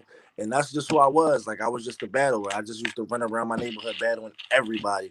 And then yeah, when I started coming out Cali, I started writing songs and I started turning into an artist a little bit more. So how did Heavy. you actually so I wanted to ask, how did you actually start to get the DVDs to put you on, and ended up on the Band from TV freestyles, even going on Cosmic Kevin, appearing on K Slay? How did you turn up? Ant We Run the Streets. That was all my bro Ant. He was We Run the Streets at the time. He had the Wire DVD, the Wire series, the biggest, like one of the biggest DVDs in the city. And he had a great relationship with Cosmic Kevin. At that time, I really just was hungry. Like I snatched my chance. Like he was working with Dope Dizzle at first, so you know what I'm saying the spotlight was on her and all the push was on her. So I basically just had to wait my spot. So while Ant was running around and he was busy, I just was grinding with me and my homies, me and my cousin Maul, me and my little brother Rico, like my whole LB4R team. We would just put our own work, and I was dropping my own mixtapes. I got 16 mixtapes to date. You know what I'm saying? So, and that was all us. That was all us just dropping. We just kept putting music out. We kept tearing shit up. We was at the Arts Garage every Sunday. You know what I'm saying? Anything I could do to build my name and my brand outside of We Run the Streets, I was showing my bro that yo, I was hungry. And they couldn't deny it. And after a while, he sat down with Kev and was like, yo, Toast is ready. And then Kev, once me and Kev really locked in, it was over. It was over with. You know what I'm saying? Then some blackballing shit happened right after that. Then I'ma save that I ain't gonna speak on. Did any of the notable artists, obviously Kev is the DJ, the personality, but did any of the notable Philly artists give you the cosign? A cosign as far as like what? Like as far as like, yo, this dude dope, go check him out, or like really putting their arm around me. Either or, man. Did anybody try to put you on? Did No, anybody? Nothing really. no. Just Uh, Ant Streets and Cosmic Kev. so let me ask you, who were some of the early artists that actually inspired you? Um, and it actually was one rapper. I'm gonna just say shout out to Mike Larry, rest in peace. He's one of the people that actually took me under his wing while I was doing that and showed me the right way to do it. I just gotta just name him because I can't say it was nobody, but nobody that people would know. You feel what I'm saying? But he did. He did. He took me under the wing. But my earlier influences was Spittage. Spittage was my favorite rapper. Beans, of course, Spado. Like those is my top guys. Like those is my main inspirations to rap. Who I used to try to shake my pen after listening to. It definitely was them. Spittage, Spado, Beanie Siegel, Jada Kiss, The Lock, Styles P, rappers like that for sure. A couple comments. George said Human Torch 3 was the ish. Thank you. Thank you. Uptown OG said that song Squad is nice. Appreciate it. Dice Mega. Guys like Santos need to be seen and heard. Thank you, Dice. Thanks. Appreciate that. Good luck, Santos. Stay on the grind, gang. Thank you for sure. Thank you. Inshallah. So so Santos, Yes, sir. you said back then I was trying to get signed. Fuck clothes. I wasn't trying to get fly. Mhm. I can relate to that, man. So take me back then to your grind and your attempt to get signed. See, I always was broke, and I always was honest about that. Unlike other rappers in my city, a lot of people would play the game where they would borrow Rolexes or borrow let me borrow your will real fast. I'm not saying there's nothing wrong. Facts. It's not what I did. So I kept my story 100. I shot my videos on the sub. You know what I'm saying? I shot my videos on the block. I rapped about having it. My CD was called We Accept Food Stamps. You know what I'm saying? Because we was rich off welfare. That's how we felt. Like, you know what I mean? We was real hood niggas that just found a lane with rap and say, yo, we can do this shit. You know what I mean? But we just wanted to be genuine with ourselves because we all, I mean, the truth comes out to the light anyway. If you run around acting like you somebody, pretty soon somebody is going to, you know what I'm saying? It's like, nah. Facts. So I just always was 100 with my story. You know what I mean? Whatever it was, if it was embarrassing or whatever, like, you know what I mean? At the time, I was broke. You know what I'm saying? I never could really afford a lot of the drip that niggas was wearing or all the clothes. Like, I used to have to shop at the thrift store. Like, a lot of my friends that so-called tough guys from the neighborhood, their moms used to buy them everything. You know what I mean? They had parents. You feel what I'm saying? They had, Facts. like, we didn't. I had money in my household. So, I embraced that, and I told that a part of my story, and I made that a part of my story. So when I would say shit like that, fuck clothes, I wasn't really trying to get fly. I was stressing with my pop. We was trying to get by while my stepmom was running the streets trying to get high.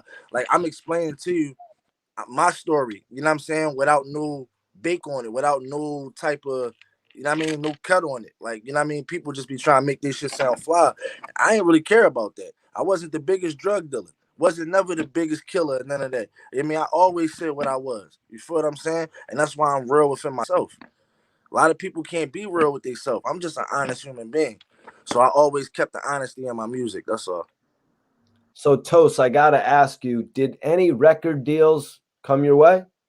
Yes, several. That's what's up, man. Anything that you eventually signed? I got blackballed.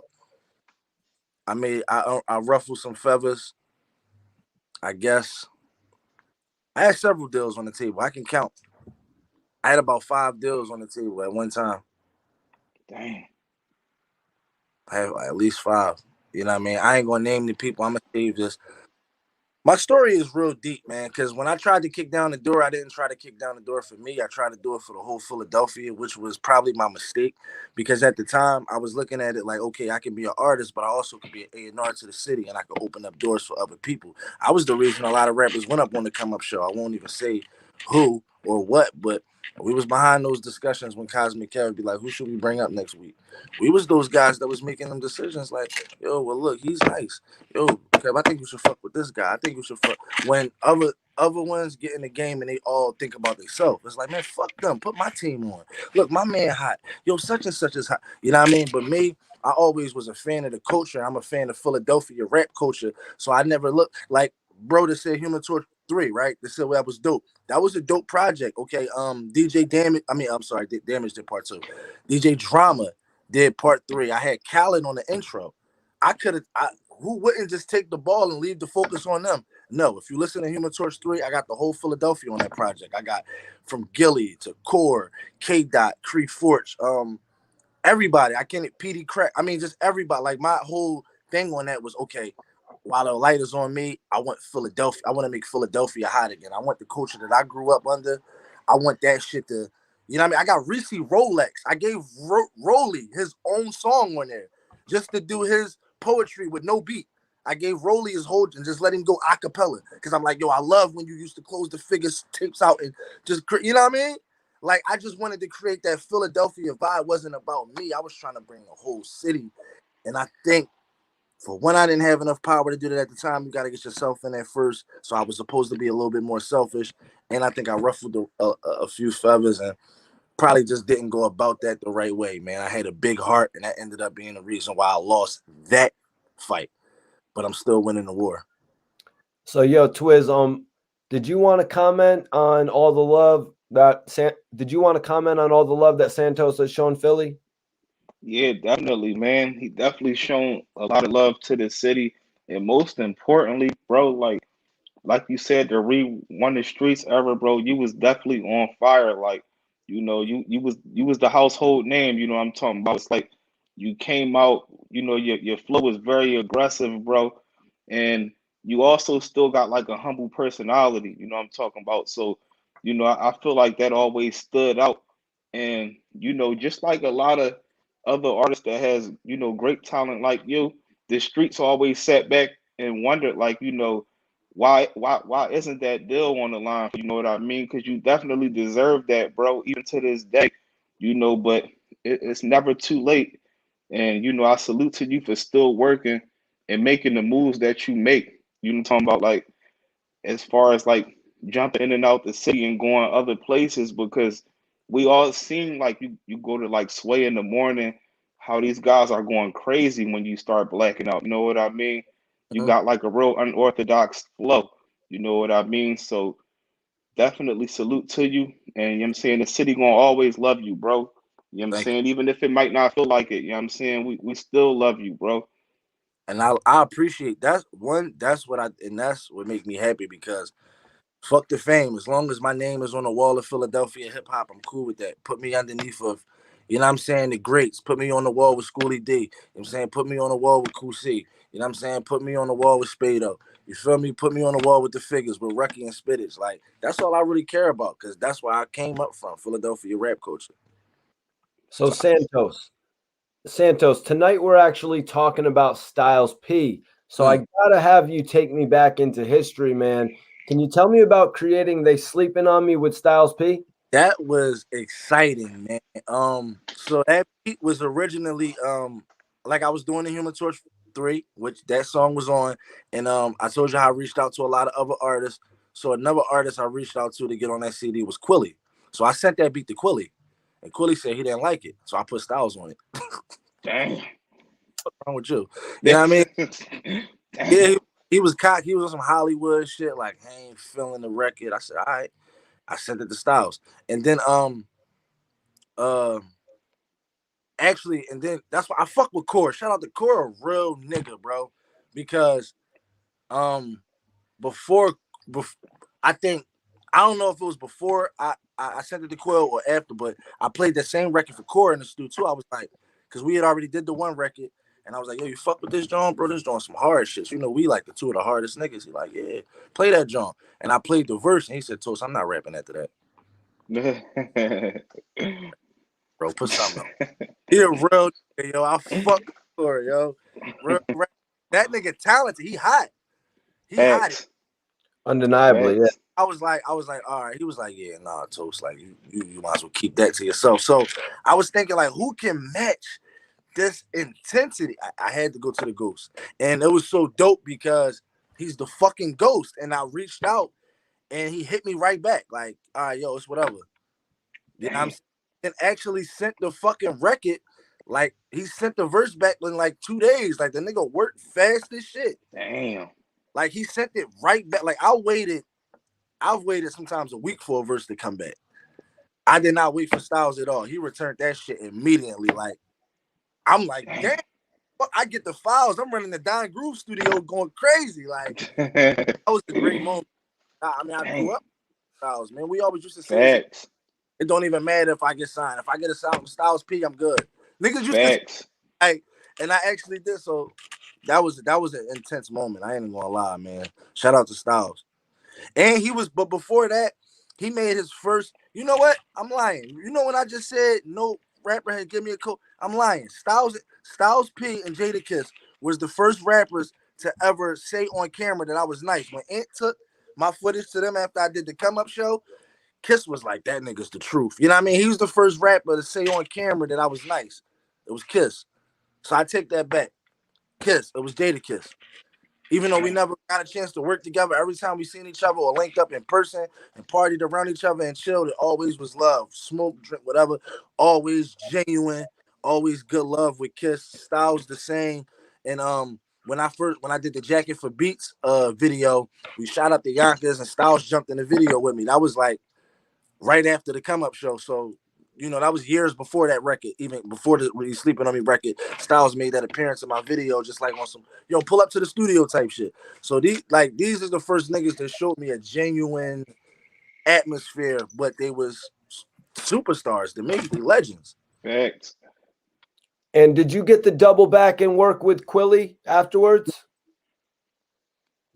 Damn, you guys really still haven't worked together? But wow, what a crazy story. But I accept though. I accept we don't make the same type of music, so it might be the right fit with us on a song. He's a great artist. He's an incredible artist. I love his raps. I think he's a great rapper. I think he's a great artist. But I don't think our music mix anyway, so it's probably not meant for us to do music together. So what do you think about the upcoming verses with the Locks and Dipset, man? I never been hyped for verses. Like that's what's up. But this is rap. Like this is hardcore rap music. Like, and you know I'm going with the Locks, but Dipset, man, we talking about a versus battle. I keep telling people like I'm going with the Locks. I'm sticking with the Locks. Period. I'm just going with the Locks. Period. But music wise, I don't know. Dipset got bigger records, I think, man. I really believe so. I really think Dipset just got those records, man, that will win in the versus set and in the versus battle. We not battling with lyrics. You know what I'm saying? We got, like, the Locks got hits, but, you know, they got street joints to resonate with our soul. Dipset ran the radio in the commercial industry. That's a fight. It's going to be a hell of a fight. I cannot wait till August the 3rd, I believe. It's August 3rd, right? Yeah, or the 4th. The 3rd or the 4th. It might be the 3rd. Cannot fucking wait, bro. Definitely. So Toast, man, let me ask you, a little bit earlier in the interview, a little bit earlier, you were actually talking about battle rapping a little bit. And I actually heard you say, "What up, Hollow the Don?" Where does that relationship come from, man? What shout out to Hollow, man. First of all, real ass nigga, bro. Like, you know what? When make me call niggas real niggas, bro, is when niggas is just genuine, man. Like, not like do stuff without wanting something back or just because they want to do it. Some people just scared to move with their heart. And I'm the type of person to move with my heart. I don't do something because, like, I don't give a fuck about the fame, bro. Because at the end of the day, when I'm broke, I've been broke before, and I'm never going back to that again. And when I was broke, I could not sell an Instagram like. I couldn't sell a fucking rap. I couldn't, none of that mattered. I had to go make my money I had to go kill what I eat. You know what I'm saying? You get what I'm saying? That's a metaphor. I had to kill what I go out and grind for it. Me and my brother Grit, like this was the greatest hustler ever. We went out and we took our food. So I don't never really care about the fame and all that shit. So when I do something that's always from the heart and hollow, he called me and just took me up bars on I-95 with him. Like, bro, what you doing today? Like, man, I'm chilling this shit, man. I'm in Crenshaw doing blah, blah, blah. Oh, all right, pull up on me. Yo, I got to do bars on I-95 at such and such a clock. You got some bars? All right, nigga, that shit better be hot, yo. Pull up. Like, for no reason. For no reason at all. Like, you know what I mean? He don't even bars on I-95. That was hollow. I went up there. I just went to support him. Had the motherfucker, I'm not excited mask on. You know what I'm saying? Like, I just went up there to support him. He like, no, nigga, you rapping. So, I mean, like, I really, really respect Hollow for that, man. He didn't have to do that because a lot of other niggas wouldn't have did it. Is battle rap something that you're actually interested in? It's where I came from. My manager, Southwest, he don't really want me to battle rap no more because in his opinion, he think I've been marketed wrong as a rapper my whole career, and he thinks that probably was what held me back. He's trying to just put me in the direction with the stars now. He want me to dance with the stars. So, you know, he on some shit like if you stepping in the battle, 50 grand has to be the contract. Like he want to start at 50,000. We got the money, like my management and all that, and the sort of thing. We got the bread. So it's like we just trying to set. I ain't even gonna get a name up, but we just trying to set. If that's gonna be the thing, we're gonna set it up with a very, very highly respected battle rapper. And that'll be my first time stepping to the stage. It's gonna be for that type of money, and it's gonna be that type of name. So if I do come into battle rap, I'm not going to like the low level. I'm not saying there's nothing wrong with that, but I'm not going through the proving grounds. I'm not battling people. I'm going to go straight for the legends, because in this game, it's about how you market yourself.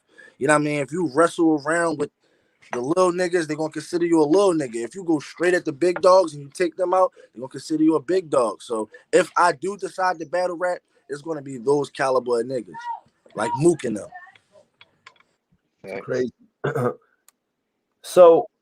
So what about the fact that OT the Real actually made a post on the Battle Academy that he would do a battle for 50,000? You heard me say that first. Come on, old toast. You know you heard me say that first. Everything I do, he copied everything I say. You heard me say that first. Wallahi, I'm not making this up, man. I don't have to make things up.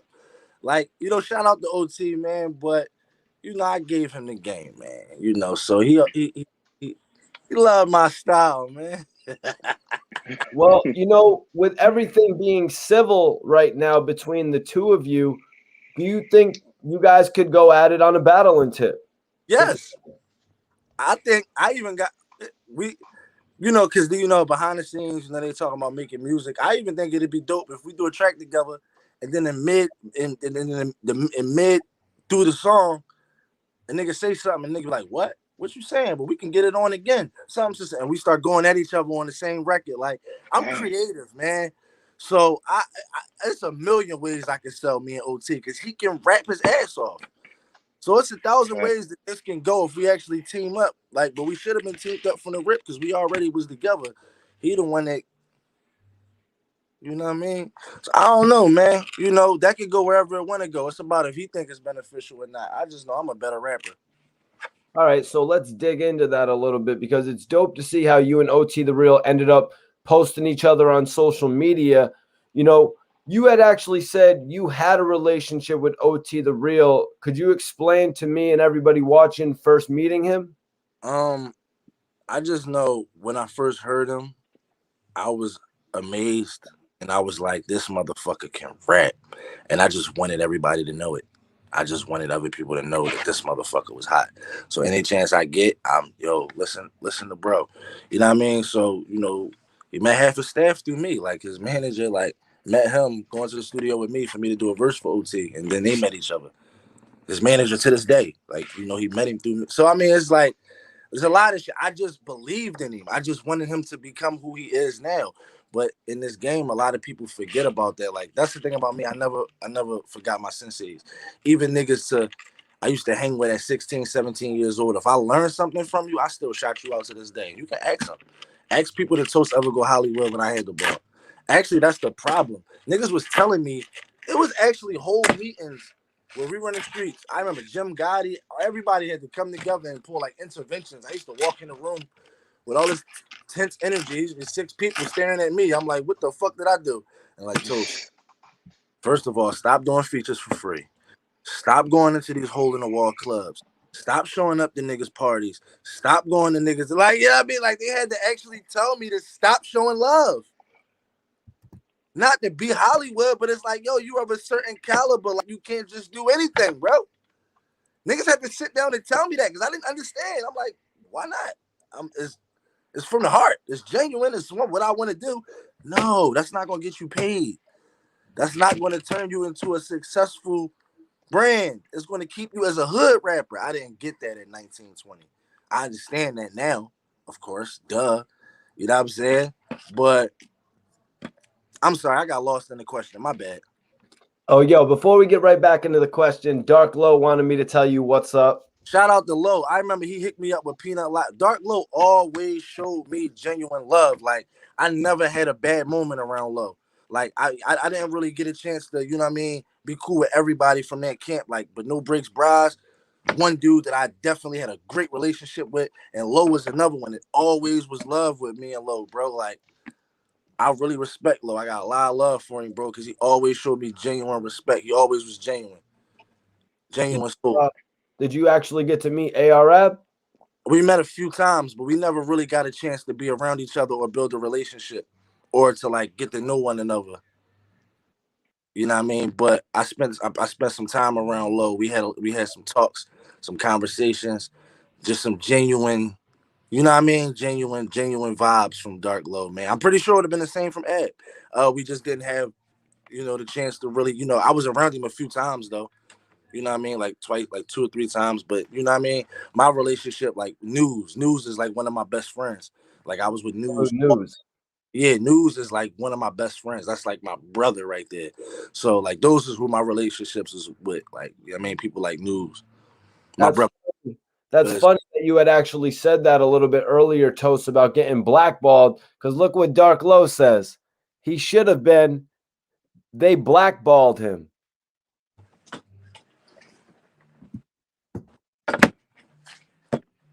That shit's crazy, man. That shit's crazy. But so going on with the interview, what was it that made you want to do a freestyle? So Toast, what was it that made you want to do a freestyle going at OT saying S with the OT that's Toast backwards? Fire. What it was is I protect my Philly throne, and whenever you come for us, you come for all of us, man. Like that's my city, that's my culture. So when you saying, yo, I'm better than the culture, like no man is better than the culture, no man is above the culture. If you in it and you nice, we respect you and we accept you here, and we just want you, you know what I mean? You're supposed to represent for the culture, not go against it or kind of like have this disposition where you feel like you're better than everybody else that's in it. And when he was taking those shots at the DVD era and saying, yeah, I'm the top guy and I smoke anybody with, I took offense to that because I come from that culture. You know what I'm saying? Kaboom and Touch Money and all of that. Like, these is my homies first. And then for two, this is niggas I grew up watching on the TV. Like, West Philly is like, Touch Money was West Philly at one point in time. Young Hot. You know what I mean? My man Hot. Like, Young Hot was a battle that I lost that turned me into an animal. You feel what I'm saying? Like, so growing up in this culture and having so much love for it and seeing somebody just talk so disrespectful about it, it ruffled my feathers a little bit. And I'm like, all right, bro, we got to have a verbal exchange behind this, because I feel like you try and go at niggas that probably is not as active as you right now. Like, you active with your pen. A lot of niggas is not even worried about rap. You know what I'm saying? Like, so I'm like, yo, fall back. I got it. Let somebody from his era handle it. Like, why would you be going to a nigga era before you that you should be thinking that you're even here? No, so let somebody from your era deal with you then. And I'm from your era. So I feel as though that was my job to say something. Twiz, did you have somewhere you wanted to take it before I went next? Definitely, man. And salute to both of y'all.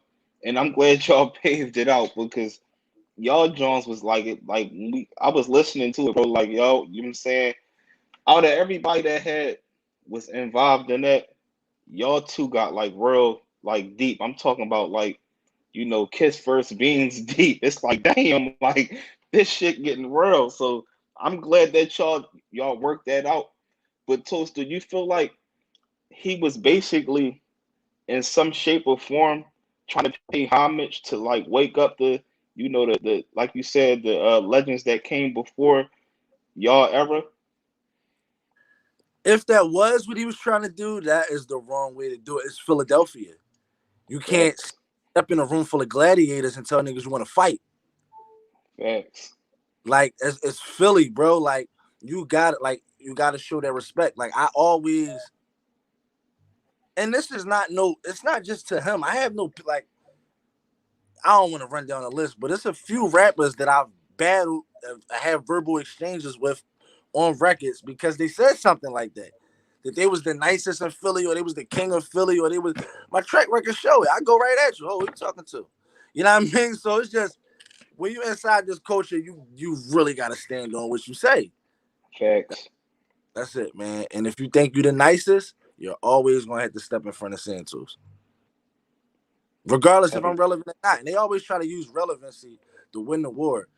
That's not gonna win in the battle. That's why I love battle rap, because it's not about how much money you got, how relevant or popular you are. It's about me fucking you up in this moment. That's why I love Facts. it. I always did love it. But So, Toast, earlier on, you were saying when you had first heard of OT the Real, you were floored by his music, by his lyricism. Amazed. How did you feel about when he came back on Flame Off to your freestyle? I mean, I was if he didn't do that, I would have lost respect for him. Like, I know he's a top tier rapper, so I don't know. I would have been shocked if he didn't say nothing. I would have been like, "You ducking rat and you saying you the nicest?" I would have been surprised. So I actually was expecting Flame on, like when I threw that first little jab out. It was witty, it was clever, but it was something I wrote inside my head. I wasn't really like, you know what I mean? It was just like it was a dart. It was me throwing a dart, because with a rapper like him, you don't throw your knockout punch first. Because sometimes when you throw everything out, it's either a nigga not gonna respond because they like, oh, I'm not playing with that type of fire, or they could just come with something harder and KO you. So you wanna see where the intensity goes. I want to watch it build. I want to like set this fire and then see how high the blaze is gonna go. So then I know how far to take it. I'm gonna let you respond, see what you say. Then my shit gonna get harder. Then you gonna swing harder. Then I'm gonna counter it and I'm gonna swing harder. So it's battle rap. As hard as he went, I was gonna go harder. The next level he took it to, I was gonna go even higher. You know what I mean? It's strategy. I definitely was using a strategy with OT. Sure, for sure. I had another question too, Mikey, if it's cool. Of course. Toast, like you was responding back fast as shit, bro. Like, how, bro, Brad, I gotta ask you, what was the time limit of like, your average respond as far as writing? Like, how long did it take you to be like, you know what? Like, it just seemed like you was just pushing straight through, bro. Like you said, you was countering and punching back. What's like the quickest time limit it took you to write one of your diss tracks? I'm gonna keep it all the way real, bro. Like my first response, like to kill an Irishman, I was in 10 hours. I responded in 10 hours. And Mhm. but I'm gonna keep it real. It would have been way fast. Like with the time that it took is literally me getting in the studio. Like I'm in LA, I'm in Hollywood. All my engineers, bro, they Hollywood as shit, bro. They like, you know what I mean? They pay them by the hour. Like Mhm. they sessions lined up. Like my engineer worked with Janae Aku. I never say her name right.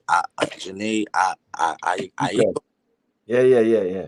she's beautiful. Sorry, baby. Yeah. The booties with the grocery. Yeah, right. Like groceries. My Hell yeah. engineer is her engineer, so he's always fucking busy. So it was fast, but would have been faster. Like it was stalled out because of the time it took for me to get in the studio. Damn. Come in. You know what I'm saying? Like, yeah, but it would have been faster. I'm gonna just say that it would have been. I would have been responding in like an hour. That's heavy. Damn. That's when I get into that mode. I lock in. My girl was talking to me. Nothing matters around me. Like, toast, roll the weed up, do that, blah blah. Yo, your phone ringing. I don't hear nothing. I'm locked in on my opponent, and I didn't go on his YouTube page or go read his Instagram and have to search for everything. Just naturally came to my mind.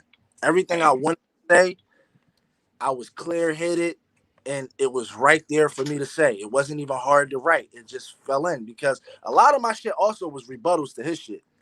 Like my responses, he would say something, and I'd be like, that ain't true. But here's what is. That was all right. But let me tell you what really happened. Yeah, cool. But look, dig this. Like, you know what I mean? I knew what I wanted to say already because he was saying it for me. You made it easy to talk about. You know what I'm saying? All I'm doing is telling my version of it. So it was easy for me. I'm not going to say easy, not to sound I'm not saying it to sound cocky or none of that. I'm just meaning the writing process of it was so fun for me. And I enjoyed it so much throughout that process that it poured out of me. It wasn't really hard. A lot of people don't know. I wrote half of Kill the Irishman. Like, I wrote half of that rap. I went in the studio. The rest came off the top. Everything. Damn. Eyes on Money, like the Forbes list, all that. Like, that shit was off the top. You know what I mean? Like, it was real fun for me. So in the chat, they actually want you, the people want to hear you talk about Spin the Block. So talk to everyone about Spin the Block. That was the response to what he put out. To his Murder Rate was a dope joint. But like I said, you know what I mean? You say something, I didn't feel like you might be lying a little bit. All right, let me just put this out there. You know what I mean? Like, that's all that was. That was my response to what he said. You know what I'm saying? And everything I spoke on, you know, I'm going to leave it in the record. But it was the response to what he said. That was my truth. Now, Toast, so you released To Kill an Irishman, you released Spin the Block. How long after this does it take you and OT the Real to actually get on the phone? Oh, he was upset. So we had to get on the phone because of something else, and then we eventually got on the phone, and you know what I mean, you know, things got resolved. But yeah, we got on the phone the next day. Damn. The next morning. Yeah, and then I saw you guys actually had posted each other on your social media. I think that's a positive thing for hip hop, man, because like Twiz said earlier, the level of these records, he put them in the category of Beans and Jada. I said some of these records were Tupac level type shit to me personally, but also your records really put you on my radar, to be honest. You know, Santos, it made me have a whole lot of respect for you after hearing you on the freestyle at first. I was like, and then hearing you on The Irishman and hearing you on Spin, I was like, damn, the guy has a really great voice for hip hop. Thank you. I appreciate that. Seriously. For sure. Yo, can I get a drop real quick, Toast? The drop is, I want to give it shout out Mikey T, the movie star. This is Santos. You can throw whatever else in. Hold on, I'm going to remove myself from the screen. Okay. And what's up? That's hold on, shut the door. One more time. I got little brothers and shit. Yo, what's up? This Santos, the Human Torch. I'm kicking it with Mikey T, the movie star, man. And he a movie star for a reason. So turn the fucking cameras on and pay attention. L before our nation. Flame on. Yo, and so Toast, I don't want to scare you out of here, man, but could I ask for some? One of my mods wanted me to ask for some bars. Is that too much right now? I mean, I could just throw it back over to Twiz. I know Twiz has another question, possibly. Yeah, I want to answer some more questions. For the music, try to go stream. the membership EP that I got out, man, because a lot of people think I just can rap, and I really want y'all to tune into my records. I really want y'all to listen to my music because I'm trying to rebrand myself into an artist lane instead of just being a rapper. Everybody know I can rap. That's been no secret. You know what I'm saying? Everybody know I'm nice. But I think the doubt in people's minds may be, can I make music? So that's what I want to prove now. And I love competition. I love proving myself. So now I'm trying to prove. I want to prove the niggas that I can make better records and I can make great songs and great music. So somebody actually said in the chat, Shelliano went off.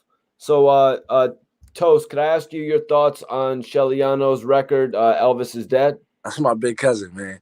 Shelliano was one of my another inspirations. I used to watch him freestyle on Lancaster Avenue all fucking day long. I'm talking about like 10, 11 years old. Like, you know, Shell helped me as a baby. Like, that's really my big cousin. Like, so growing up around Shell, I remember he was on 106 in Park. He was the champion for like 5 weeks straight. He was on the cover of the Source magazine. I used to have the shit on my wall. I had the Source magazine on my wall. He was on the cover of Philadelphia Weekly. I had that on my wall. Matter of fact, he was on the cover. You know, he won. I'm sorry, he wasn't on the cover of the Source. He was on the cover of Philadelphia Weekly, and he had won the Source at that time. And I had all that shit on my wall. And that's one of my favorite rappers and inspirations too. That's my cousin. But Shell is an amazing lyricist. You feel what I'm saying? So he was holding back. He was holding back. That was his first dart. That was just like how my OT John. He was holding back. Like, if you really nobody niggas gonna want to battle Shell because he can rap off the top and really just fuck you up and rap about what's going on, break the shit down in the room with the laptop and and make them punchlines. That nigga is an animal, man. He's one of the greatest rappers I ever heard in my life. You do not want to battle that nigga. He will freestyle and embarrass you. Right here, Uptown OG said goods. Santos, any way you could address your light real quick? Get back in the light so we can see you more so. All right, yeah. Let me I turn this shit back on.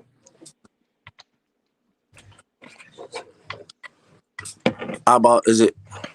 I turn that shit back on. Put this back on. I'm surrounded by a bunch of computers and shit. Okay, you're pretty good now. I'm good. All right. You're pretty good now, yo. Uptown OG said goods will test Santos' skill level. And that's interesting to me because you said you're going to be up there against some top level URL guys, and goods is at the top. Bro, I got a goods. So I diss goods. Now I diss goods riding for Cassidy. When that battle came out, see, I'm creative. I like to do creative shit. So I did a song called what was that shit called? The predictions. I did battle predictions of that card. That card was called the Resolution. Every battle that was on that card, I did a prediction. You know how they would do on J Black or anything like Champion or anybody to break down battle rap? I did it in rap form. I rapped about who was on the card and who I thought was going to win and who I thought was going to lose and why. It's on YouTube still, and I broke it down. And I talked about Goods and Cass. I said it was going to be 2-1. And I talked about K-Shine and Rock, the whole joint. And it was crazy. Nobody ever did it. And nobody ever did it either. So I did that. And then after the battle, I did the recap. And on the recap, I dissed Goods. Like one. And I was like, nah, you ain't going to get over on Philly like that. And I stood up for my city and I dissed Goods. And those bars was crazy. So I'm already ready for Goods. I'm already ready. I already threw my darts at it. What was your recap of the Cassidy and the Goods battle, man? Goods won, but only because Cass was fresh back to the stage. Like, as you see, Cass is getting better with progression. He's a lot more active, back in the mix. He's back in the body movement. All of that, it counts in battle rap. It's not just about the lyrics. It's kind of you're battling the crowd and not your opponent now. It used to be battling your opponent, but now you have to impress these people in the crowd. Because if they're booing or not reacting, it's fucking your performance up. And battle rap is like 90% performance now. Facts. Or because you still really real dope moments. shit. That was Cassidy's second battle back, actually. You're right. Yeah. So he, Goods, He took that, but he won't beat me. Interesting. And Joe Breezy said Cass is the nicest recording artist from Philly. I'm not going to debate that. Cassidy is who, like, I'm talking about since the beginning of time. Him and E. Ness, Cassidy and Elliot Ness has been holding Philly down since the beginning of the 2 Raw era, since Facts. 2001, 2002. Cass and E. Ness they should get way more respect. Battle rap, all that. They Mount Rushmore. They Mount Rushmore. Especially. Mm-hmm. And another thing to add in that an associate of yours, Kaboom, actually was telling Twiz and myself last week, Cassidy is his dream battle, he was saying, right, Twiz? Yep. Yep. Hell He with that. said he wanted to step in the ring with Cass just because of how you said, like, he was a pioneer to this shit. We all grew up to him, the Every original punchline champion. Like when original. Cass came out, he changed the game. Like, damn, how can you rap like that, bro? Like, he changed the narrative, the punches and everything, bro. Like, everybody was rapping like Cass, school let out battles and shit like that. Yep. Niggas was working on all punches. Yep. So you know what I'm saying? Facts. Boom said he wanted to step in the ring with Cass. Bro, I would love to see, because this would be a punchline battle. Like, we got the two best punchers, because it's no secret. Niggas call Boom the punch god. Like, what Rum Nitty say? Rum Nitty is what? Like the best puncher. Everybody say Rum Nitty is the best puncher in battle rap. He said it Facts. his I reposted it. Kaboom is the god of punching.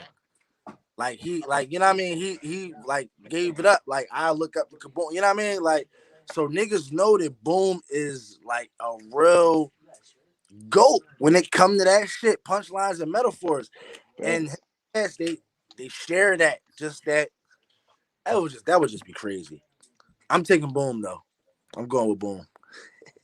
Yeah, Boom I'm Boom going with might Boom could possibly get over on Cass because Boom be having moments like a mug, bro.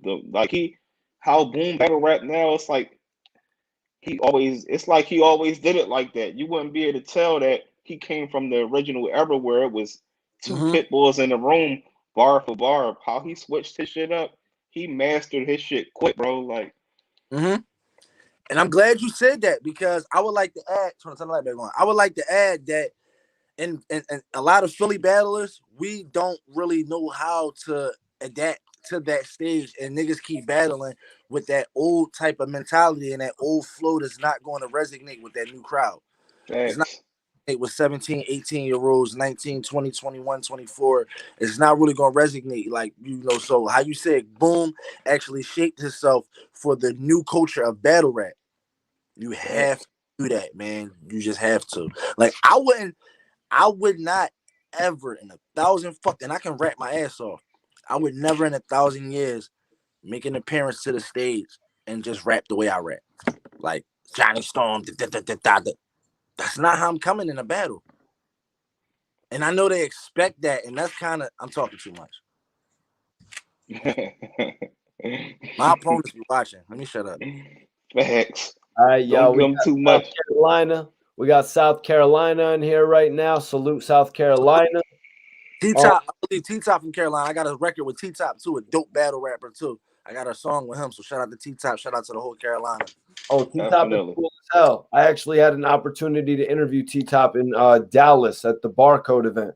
That's what's up. Yeah, we got a record called Battlefield. It's on my one of my mixtapes. It's on the return of one of them shits. Now, Santos, bringing it back to the OT, the real battle. Mm-hmm. Too Real for the internet said he agreed with you. He said definitely strategy, like how Drake did Meek.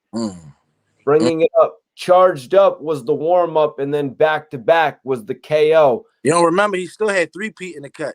No, he never dropped 3-peat. Drake is an animal, man. He had a third one. Facts. If Meek would have came back with any, you know why? Because Drake has so much respect for Meek as a battle rap. Drake never been in the ring. He's a great rapper, but I don't think he was in Toronto battling niggas on nobody's corner. He ain't no Dusty Brady. He wasn't. He had 30 niggas behind him, crack crowns, bloodhound. He ain't go through that. Facts. So he He stepped wasn't. in his ring. Yeah, he stepped in. Mm-hmm. Exactly. So he knew he could lose. Drake knew it was a possibility. Yo, I'm stepping in this shit with a nigga from Philly that into way more street shit than I'm into. You know what I mean? Come from a real battle culture where they really do that shit. I'm not gonna play around with him. Let me see how high he's gonna set the fire. I'm gonna throw this out. Oh shit. Oh, this nigga really he playing with me. Back to back. Oh, this nigga gonna respond at all, KO. Like he made it easy for him. Drake was fucking over on me like that. You got me fucked. I would have pulled every rap out my. I wish Drake would. Like how they got the battle with him and Murder Mook. And Mook, my dog. We got a track too. But I would have bodied Drake. Oh, right here, the homie from South Carolina said definitely going to check Santos out.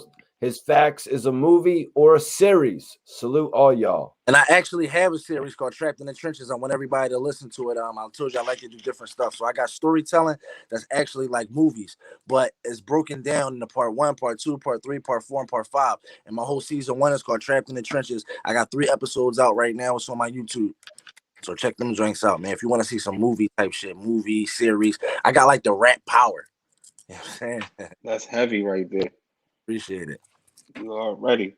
Uptown OG said someone call Goods and tell him to plan his funeral. I'm down to trade Goods. But I say, yo, man, I was on some shit. Like, y'all gotta pull that up on YouTube. Santos the recap. You listen to that, you can see I'm ready. All the Goods flips and all that. Oh my God. Jesse up in here.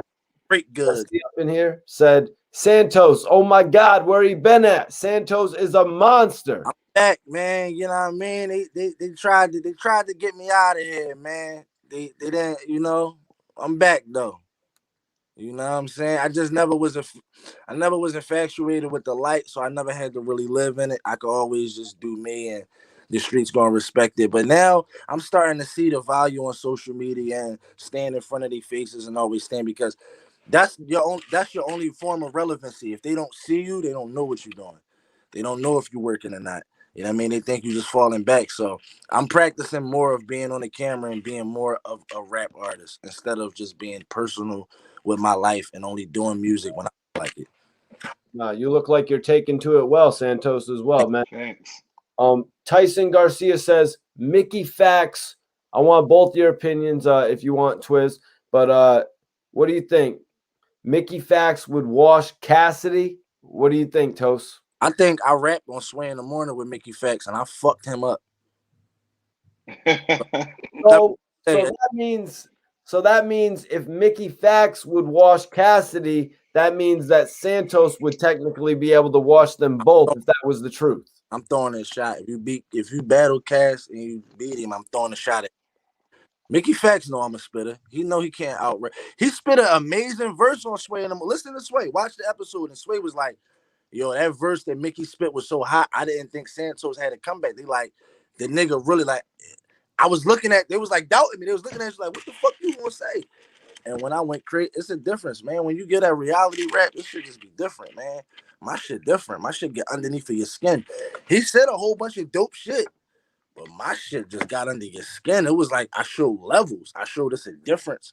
Mickey's a dope rapper, but I showed that it's a difference. He can't fuck with me. So if I don't think he can fuck with me, I ain't gonna say he can fuck with Cass. Tyson said, stop it, Santos. Mickey washed Daylight. He didn't wash me. That's what I'm saying. Oh, me, the Human Torch. He stood next to me, and his bars wasn't better. And Daylight is the homie too. Shout out to Daylight. I be seeing him sometimes and stuff like that. I wanted to battle Daylight too. I went at him, was like, yo, battle me. Uptown OG said, I bet Smack and Beasley call each other tonight. I don't think so. They got bigger things on their radar. I don't know. There's a pretty big. I would be amazed. I don't think so, though. Okay, George asks, how would Santos battle someone like Pat Stay? That's dangerous. You know why? Because Pat Stay is so fucking funny. You can have the illest round. You can say the hardest, craziest. She can have the craziest bars, and he just come out and just say some funny. Like, he's hilarious, bro. So He can say some shit that just like fuck your whole round up, and you be like, all right, how am I got? You gotta out funny that nigga too. Like you gotta when you bet you gotta K-Shine your way to him. You gotta do it like K-Shine. You battle that nigga, you gotta do it like K-Shine. Let me just say K-Shine is the Joker of battle rap too, and nobody can beat him. Nobody can beat him. That nigga is crazy. I'm staying the fuck away from he definitely a beast. I'm staying the fuck away from If we battle, I'm gonna write my fucking heart out. Like I'm gonna shit like I'm trying to kill this nigga. Like you can't play with him. You do not. All right. No, All right. Toast, what about King Los? His producer tried to steal my record and give it to him. What else? Damn. That's exclusive footage right there. He dope. He a fire. Uptown OG said Santos is for the streets. If it ain't goods, it's K-Shine. Bro, K-Shine is a fucking animal. Don't try to line me up like that. I can take him, though. I can take him. I really know I can take him, but whoa, this is going to be an exchange of gunfire. This is going to be I'm turning it into snap mode because that'll be my greatest battle. That'll be probably the heaviest nigga I ever stood in front of. That will bring out a different type of scent. That's not Johnny. That's not even Wildfire. That's Torch God. That's Torch God, man. You got to go in the God mode to battle that nigga, bro. And I do it.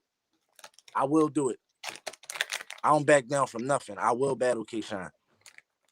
That's what's up, man. What did you think of the battle that Hollow the Don had with Joe Budden, man? You know what?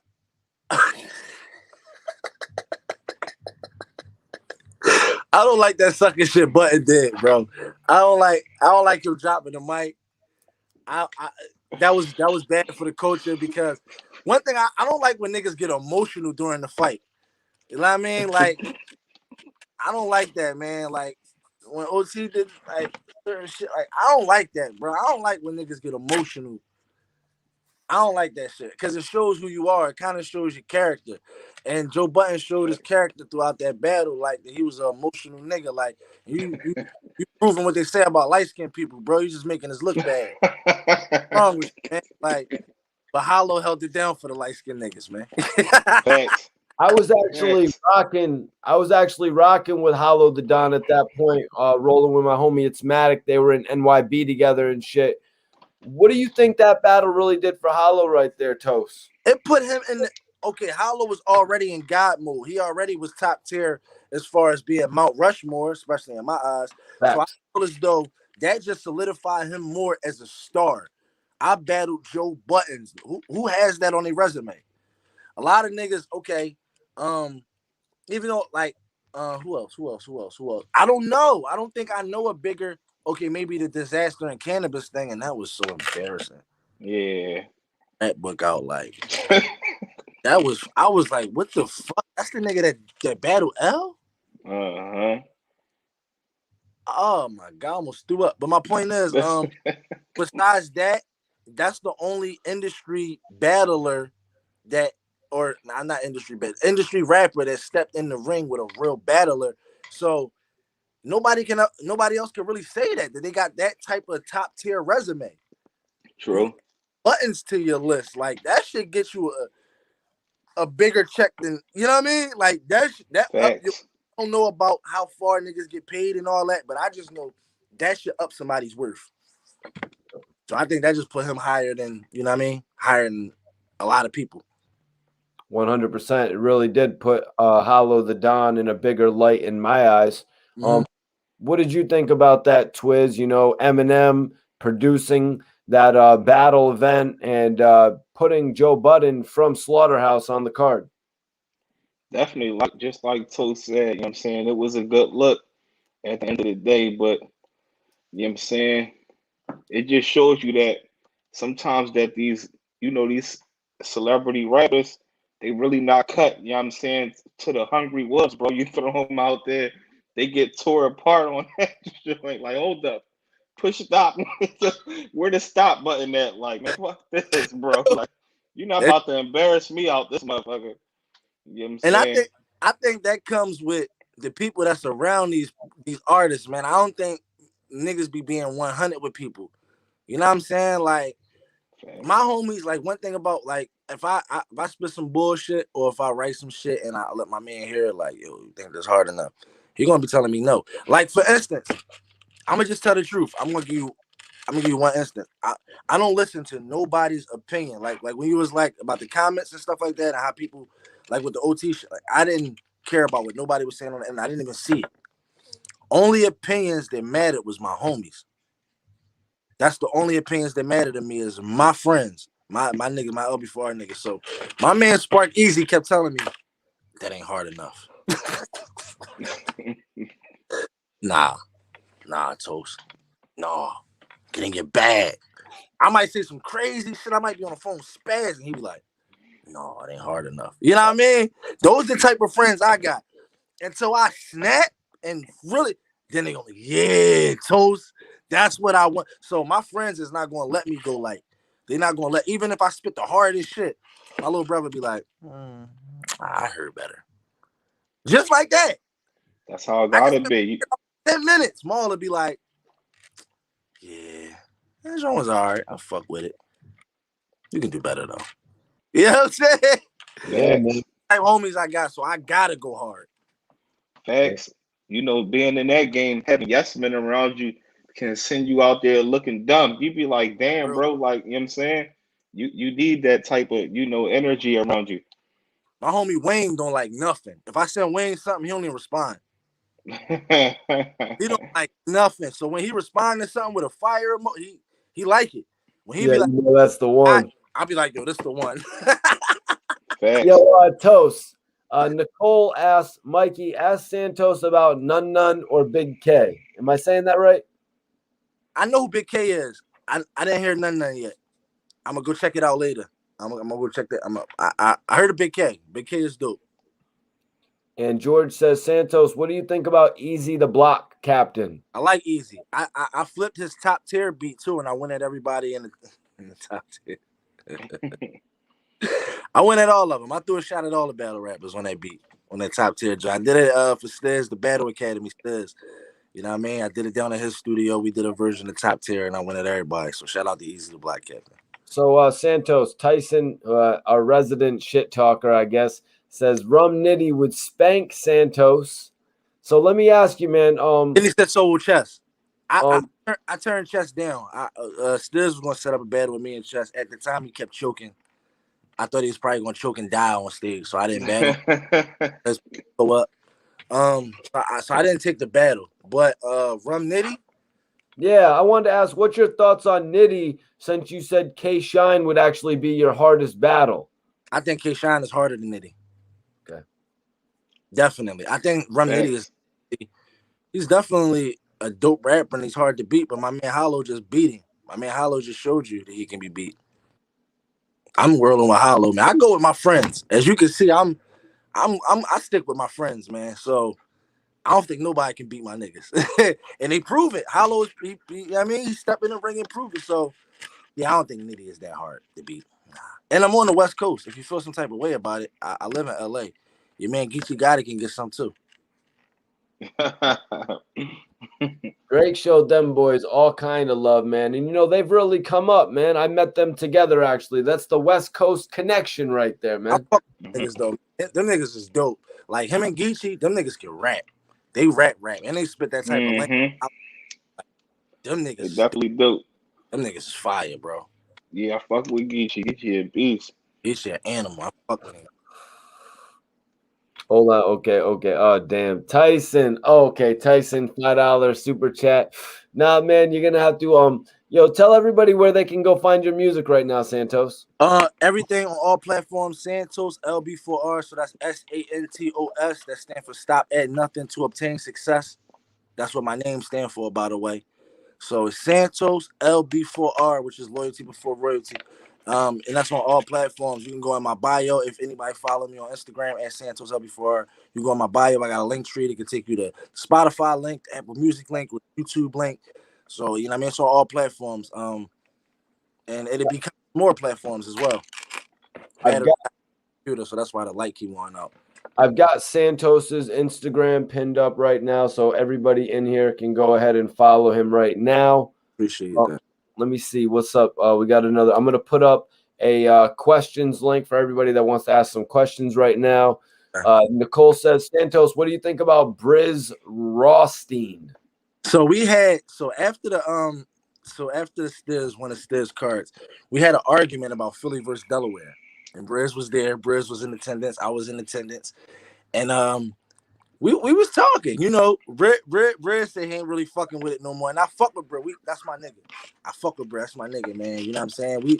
We never really got a chance to bust it up, but we got mutual respect for each other, and we did see each other that one time at the battle, and it was all love. But his niggas was talking heavy, so I threw a shot at them too.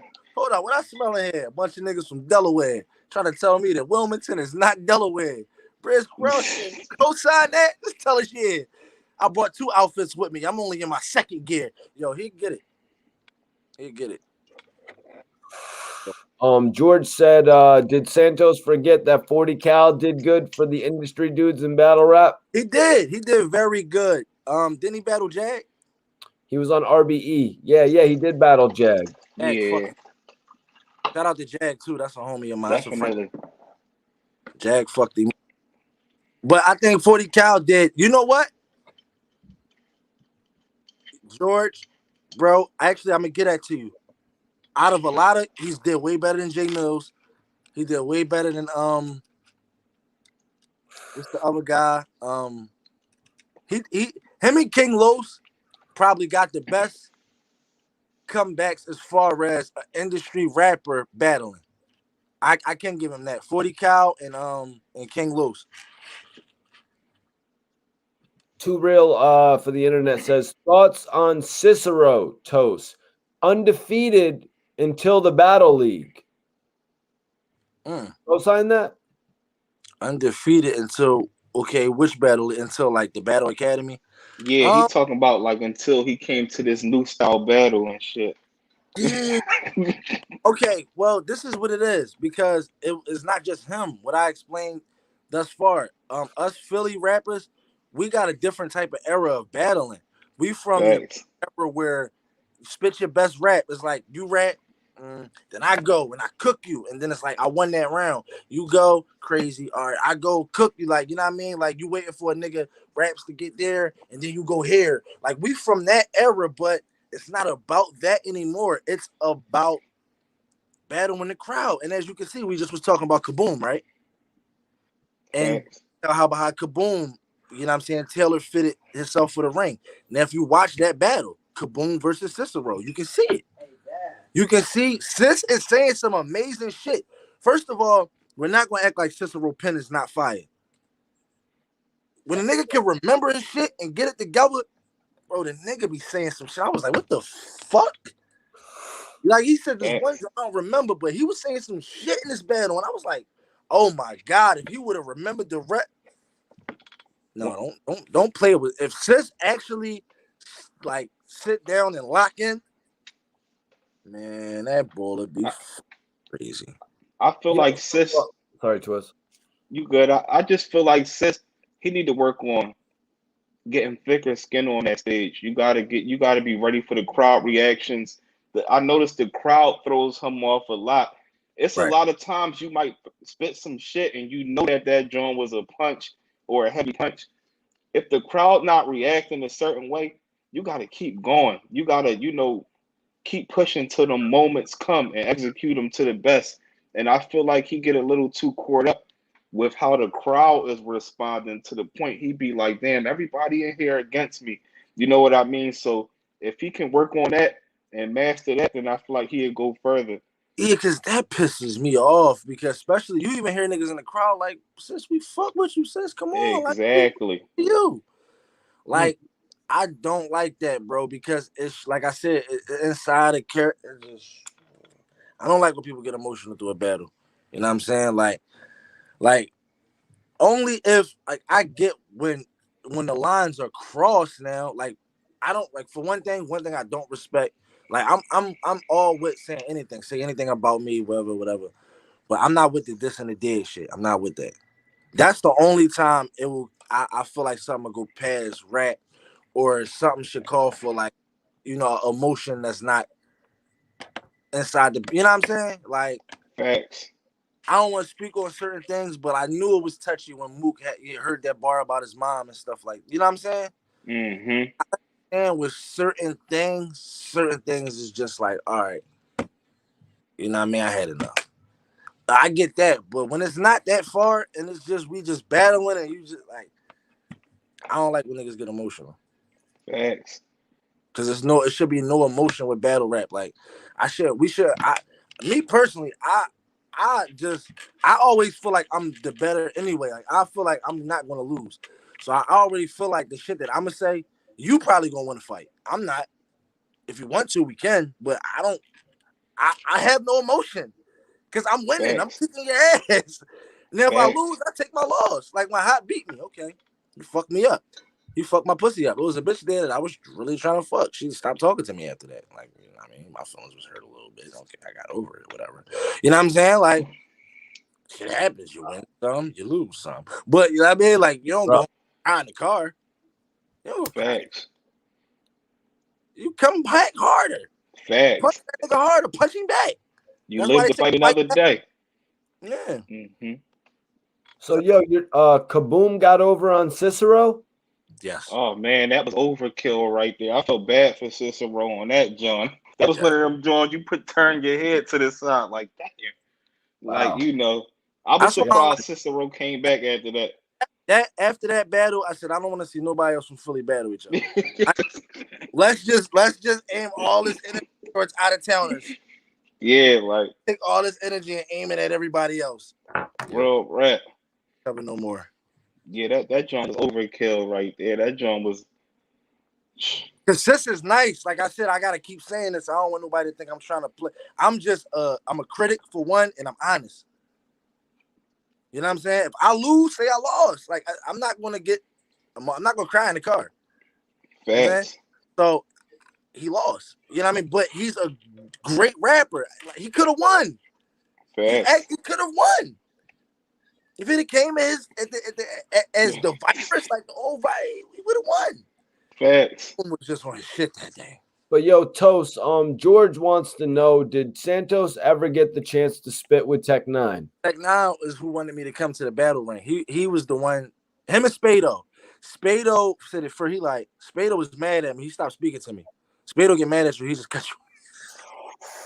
Like Why did Toast? Why did Spado get tight with you? And what was your relationship with Spado? You never really told us. Spade came home. Spade was always my favorite rapper. As soon as he came home, we jumped right in the booth. Me and Spade got like 4 records together. We got Still Here. We got the joint we shot on Hansberry Street, which was on his block. We did another record, The Ghetto Spokesman, and then I believe it's another joint. We on a Cypher. We did the Cypher joint with Louis Blanco. Fred the Godson was on that record. Rest in peace, Fred the Godson.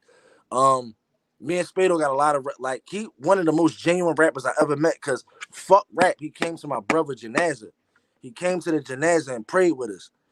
I looked him in his eyes, bro. I said, bro. I said something personal to him, but I let him know, like, anything, if you ever, I don't give a fuck what it is. You know what I mean? Spade can have anything, bro. Like, real rap, bro. Like, you came to my brother Janaza, bro, and actually prayed with us. And like, come on, that's my young boy. What you expect? But I didn't expect that. You know what I'm saying? Like, Spade's just a different type of nigga, man. And I got so much love and respect for him. He's just so honest and genuine. And he been wanting me to be in the ring. He like, Toast, why you ain't fucking these niggas up in the ring? Like, him and Tech Nine, those was the niggas that really wanted to push me into the ring. Rest in peace, Tech Nine. I don't, whatever the situation is, I can't speak on that, man. I just know when I was around him, it always was good energy. Whenever I spoke to him, he was a good brother. That's all I know. So you said you got a chance to work with Spado right when he got out, and he was one of your favorite artists. Yes. How is it, getting the chance to work with one of your favorite artists, both being from Philly? Man, it was like another Styles P moment. It was like when I worked with P, but the only difference is it's different because I'm right next to him. It's like Spade go in the booth, say some shit, come out. I'm like, ew. All right. I go in the booth, say some shit. It's different when y'all locked in together. Then when y'all sending records back and forth, no, like me and Spade locked in on them records.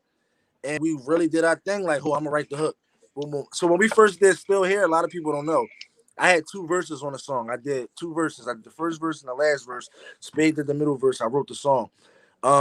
Engineer, shout out to P80.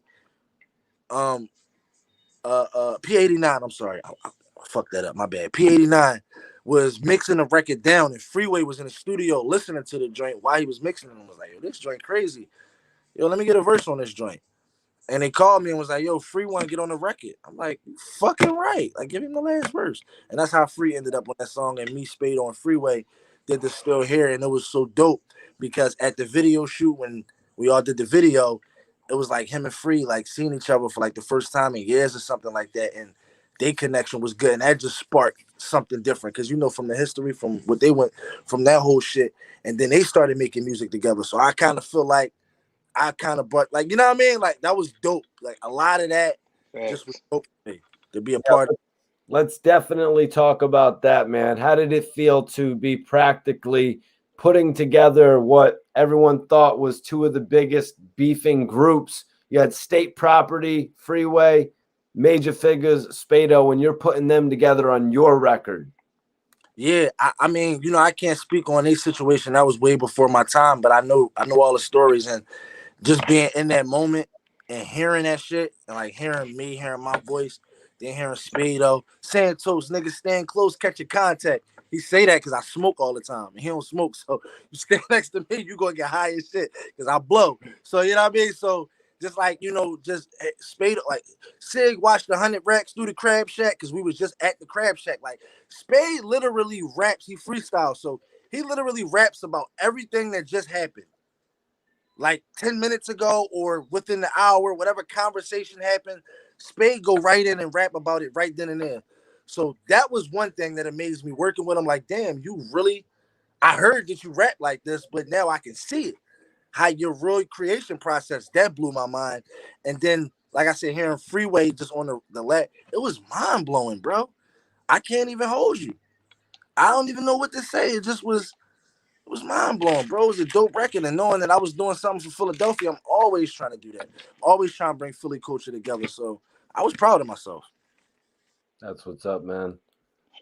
Nicole says, now I want to see Santos versus Goods. Fuck Goods up. So you had mentioned something earlier about the King of Philly. So I'm wondering, do you got a Gilly the Kid story for us? No, Bill Collector said that. He said he was the Facts, I remember that. And I went at him for 5 minutes straight. Bill my homie too. And he's not no pusher. Yeah, Bill nice. He be trashing shit in that ring. Bro, he from Norristown, but he's more Philly than a lot of Philly rappers, bro. Like, I accept Bill. I say he from Philly now. I'll be like, bro, you from Philly. Cause like holding it down on the battle rap scene, a lot of niggas cannot beat him. Facts. And to get in the ring with him, you gotta have stage presence. You can't just beat him with lyrics, bro. You watch Hitman Holla try that shit. He smoke Holla. He beat Holla. Facts. You know what I mean? You can't just out rap Bill. You actually got to be entertaining. Yeah, Bill will make you look like a fool quick on that stage, bro. Like, yeah, that's a fact. But no, Gil, we always had good. Me and Gil got a few records together. We got like 2 records. He used to be at our Batcave a lot. You know what I mean? So he always pop in and out of sessions, dancing and shit. I mean, yeah, like it's never a dull moment of Gilly. He's just a funny nigga. Yeah, his energy always there. He is always up, like it's a camera on. There's no fucking camera around.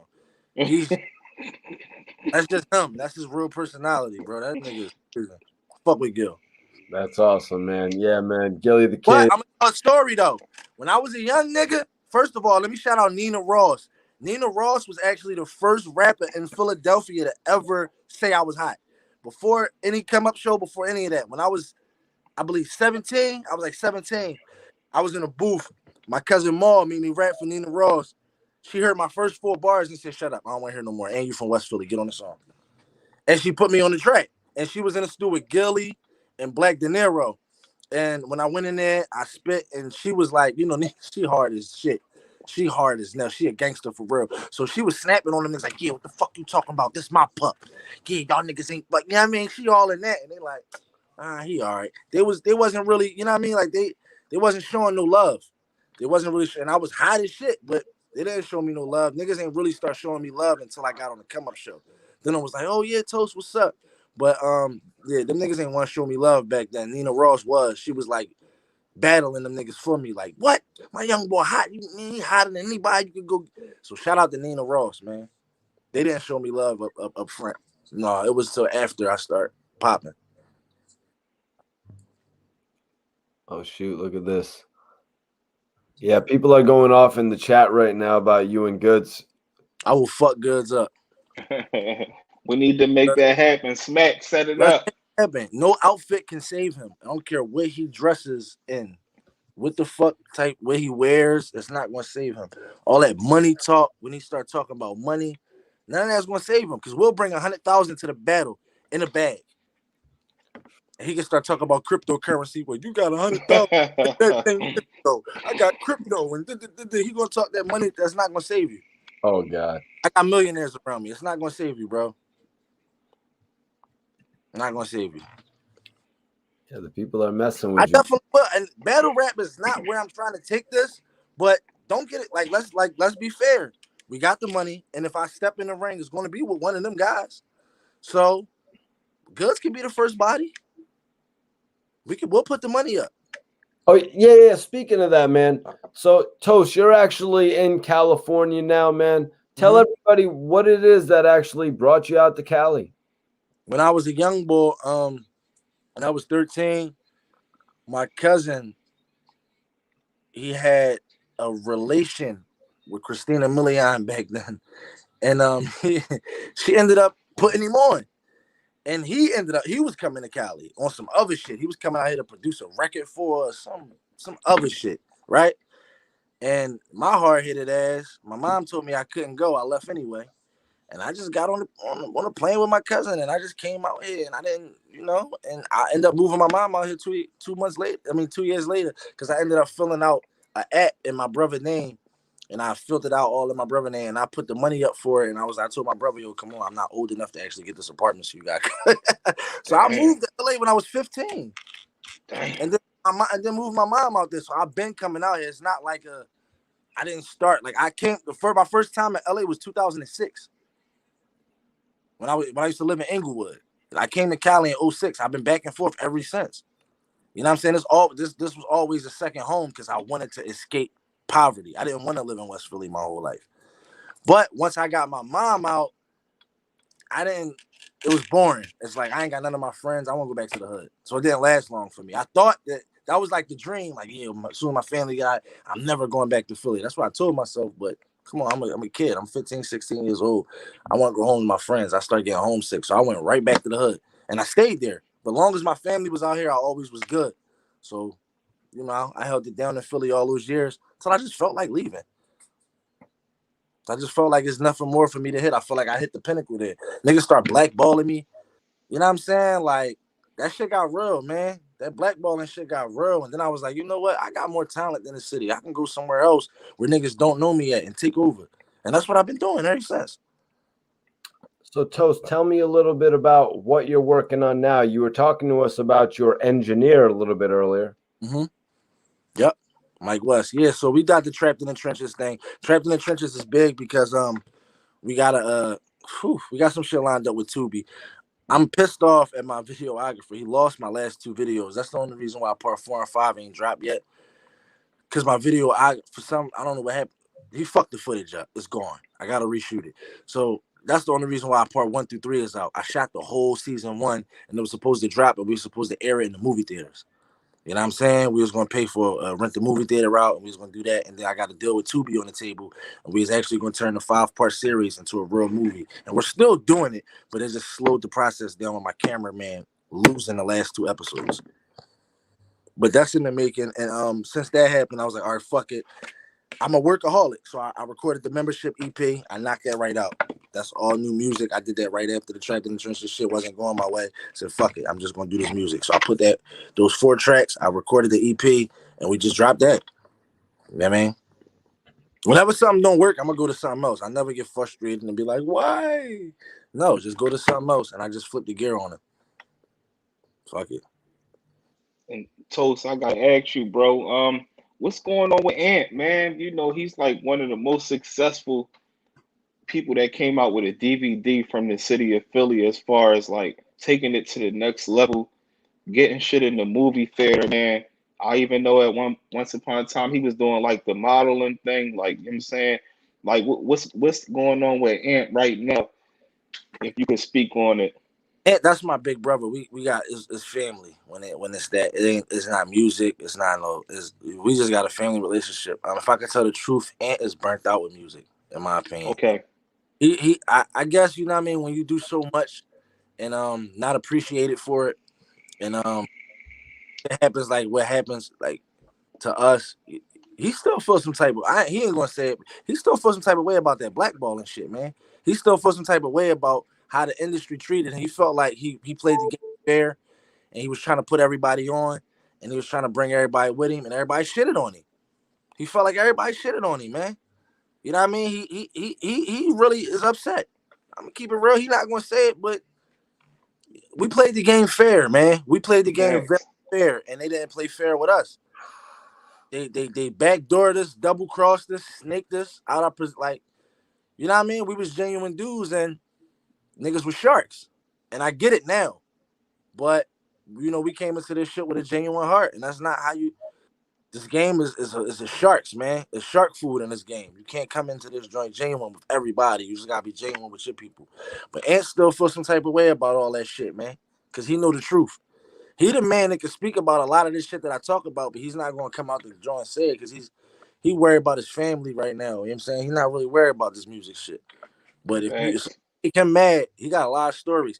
Ant can tell, Ant can tell it all, bro. If he really want to do it, that's why I told him to go into documentaries and just tell our story. That's why he did The Wire 8.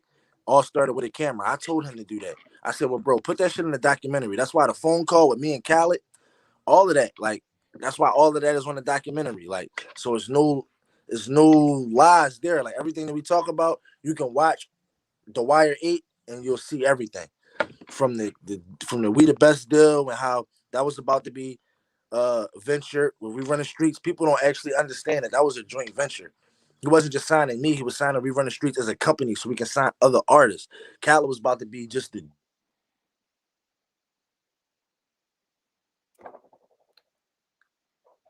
We lost your audio. yeah.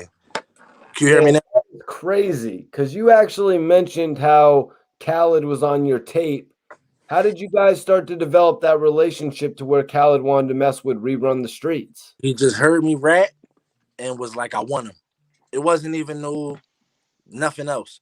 He heard me and was like, "You can hear it in the you can hear it in the joint when he was on the Wire 8 and the shit that he was saying. He was just like, yo, I just want to sign him. And he's talking to Kev. He was like, I just want like I heard him rap on the Come Up show. That one rap sold me. He was like, I don't need to hear Damn. nothing. I just want to produce them. I want to put these records behind them. I want to give them you know what I mean? And then he invited me up to the party. He invited me up to the party and shit, man. To Rick Ross Mastermind party. And that's where everything was going down. He looked at Ross and told Ross that I was like the nicest nigga in Philly, man. And I guess somebody there ain't like it. They walked up to me and was like, "What are you doing here?" And I was confused. Why he Damn. asked, like, "What do you mean? What am I doing here?" I was like, "How'd you get in here?" And I looked at him like, "Really?" And then nigga walked away with Khaled, and I never heard from him ever again. That's the end of that story. Damn. That's crazy. Because What the partnership, I just got to think the partnership with We the Best and We Run the Streets, it really could have been something. It was gonna open the door for a lot of other artists, not just me. I was gonna be the first one, of course, to get through the door, but we had a whole plan behind that, man. We was gonna open up the door for the whole city. I attempted to do it. When people talk that in Philly, we need to do that. Well, just know we attempted to do it. It didn't go well because higher powers didn't let it go through, but we attempted to do that. And if we get another chance, I'll do it all over again. I'm sorry, Twiz. I noticed I cut you off. Did you have a question? Yeah, you good. I just had to ask, like, with dealing with the situation of getting blackballed, was there ever a time where you was like, man, fuck this music shit? Like, did it ever discourage you? Yeah, because right after that whole thing fell back, my brother got killed literally like probably like 8 months later. Damn, So sorry to yeah, hear that. I said fuck rap. Of course I did. I'm like, man, fuck all this shit. I got too much real because all that time, people don't realize how hard it is to stay positive. It's so easy to do some negative shit. Somebody piss you off, say something. Violence is so easy, especially in a black community with us. We live in Philly. You don't know how hard it is to stop people out. Thanks. We lost your audio again, Toast. They don't want this joint to go through. When shit You start back happening, now. shit happens like all it. Trust me, the whole Philly Fame interview got stopped 4 times because the shit just start freezing. When I start Damn. talking, shit get crazy. That's why I don't like to speak too much. But we tried. I'm gonna just say we tried. I was gonna go deep into a story, but I realized why that shit kept cutting off. We tried. We tried. Damn. We definitely appreciate that, man. That's crazy to Sure. hear. But all right, so we got a 2.99 super chat right here from Al's 1017 TV, and that's Australia right there. And he asked, "Do you know Bosco 100?" I never ran. My brother ran into him. He actually be around though. He I'm in the jungles. I live in the jungles. He actually he be around because he a blood. So he I think he lived not I don't know somewhere close. My brother ran into him, but I never seen him. But he be around though. Toast said Shout he. out to Big U too. Big U be always stopping in, chiming in, and commenting on my shit. So shout out to Big U. That's That's love. love. Don Oh, Philly 215 said Toast been putting in that work for a while. I got a lot more to put in though, man. I got a lot more to prove. I gotta raise my.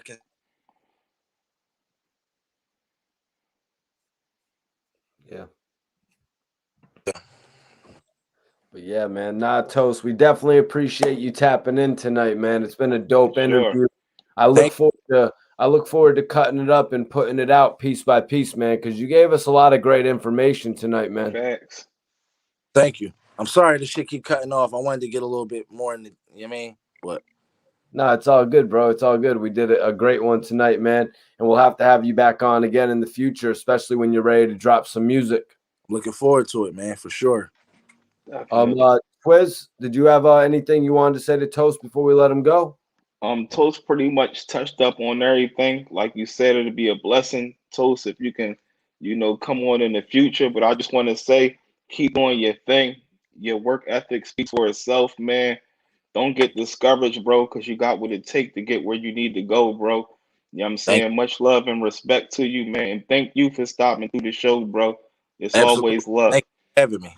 Thank you for You sure. already. Where's Mikey T? Salute, man. Yes, man. Salute. You already. For sure. Appreciate you, Toast. Absolutely. Anytime.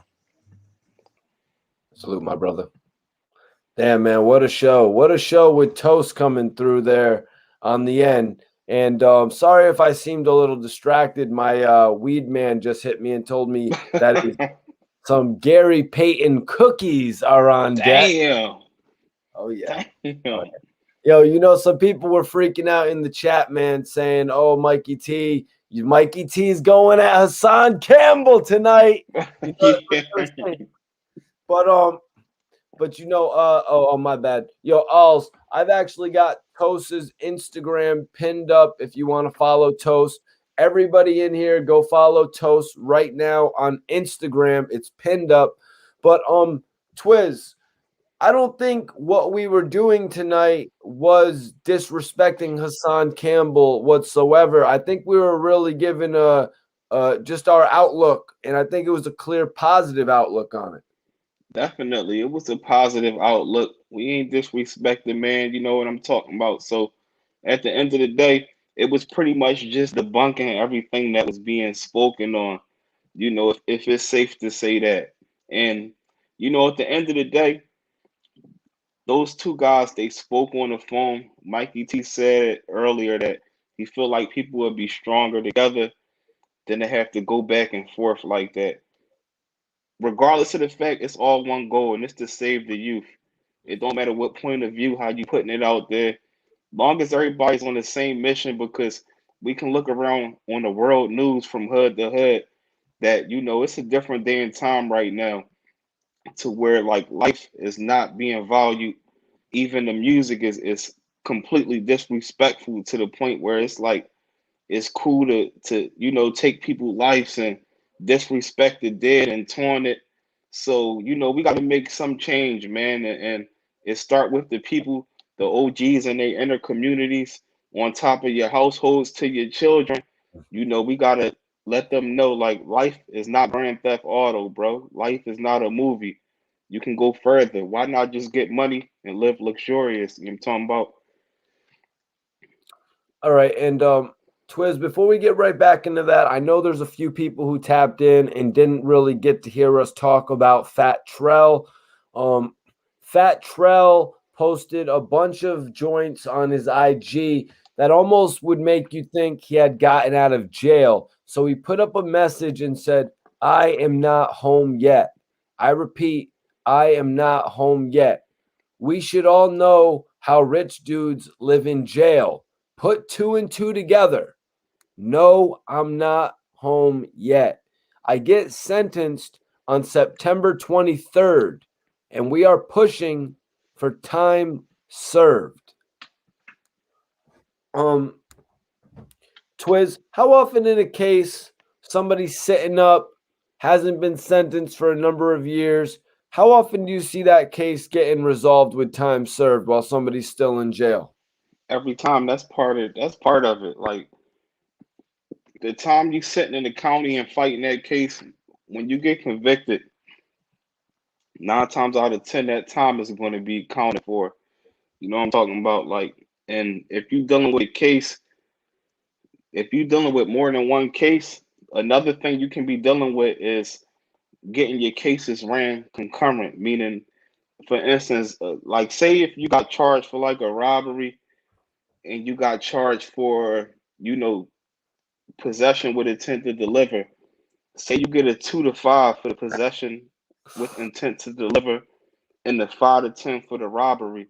You can get those cases ran concurrent. Instead of having to do one sentence and finish the other one, they are getting ran together. So that's another thing on top of that for people that be in jails, that be dealing with like a lot of cases and things of that nature. But time served is pretty much almost a given every time. So at this point, if anybody wants to look it up to get the exact date, he's been locked up for quite a while now, but at this point, he's been locked up for a few years. Do you think time served is likely, Twiz? Yeah, he gonna get time served. That time he was in there, they gotta count that. They have to count that. And salute to everybody in the chat, yo. I can't see your comments unless Mikey pin them. It looked like Mikey had to take a phone call real quick. But definitely, Fat Trell need to be home ASAP. God's willing, he can get home and get back putting out that dope music.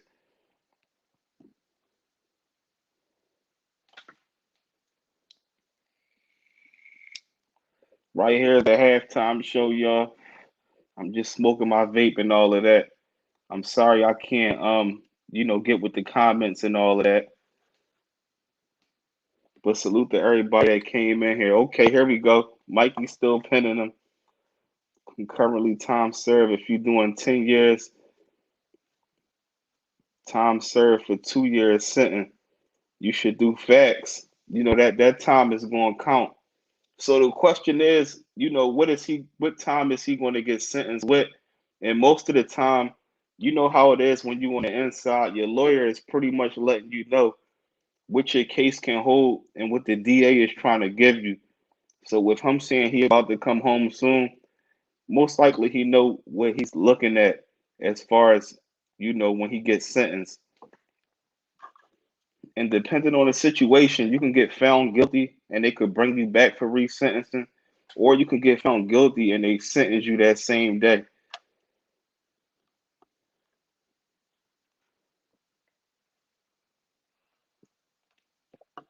So salute to everybody in here.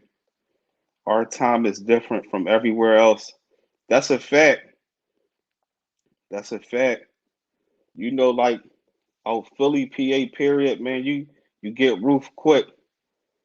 DC go off their own rules. Oh, okay, yeah. I don't know how the DC jails work, but I do know like out PA they do you dirty because you could have two different charges and they don't have to get ran concurrent. They can do what they call run them bow legged, where you might get a 5 to 10 and a 3 to 6, and then you gotta serve your 3 to 6. When you done with that, then you have to do your 5 to 10. And we also got the highest conviction rate of lifers, like life without the possibility of parole. Like you get life in Philly and Pennsylvania, period. You're not leaving until you know you leaving out of you gotta leave out of a box. It ain't no 15 to 30. Life mean life out Philly, like so we just waiting for Mikey to get back in. Hopefully Mikey can still pin some more comments so I can keep up with the comments. We got Mikey back. Mikey My had to bad, handle bro. something real quick. It's all good. We know how it goes. I was trying to, keep the stream entertained from the pinned My bad. comments. Take a look at that. Damn, Yeah, that shit looks fire right there, right? it do. It do. That's that bomb right there. Who wouldn't grab two of that? If Of if, course. if you You grab gotta rack that, you're an idiot. you gotta rack up on that while that's in stock, bro. You know how the game go.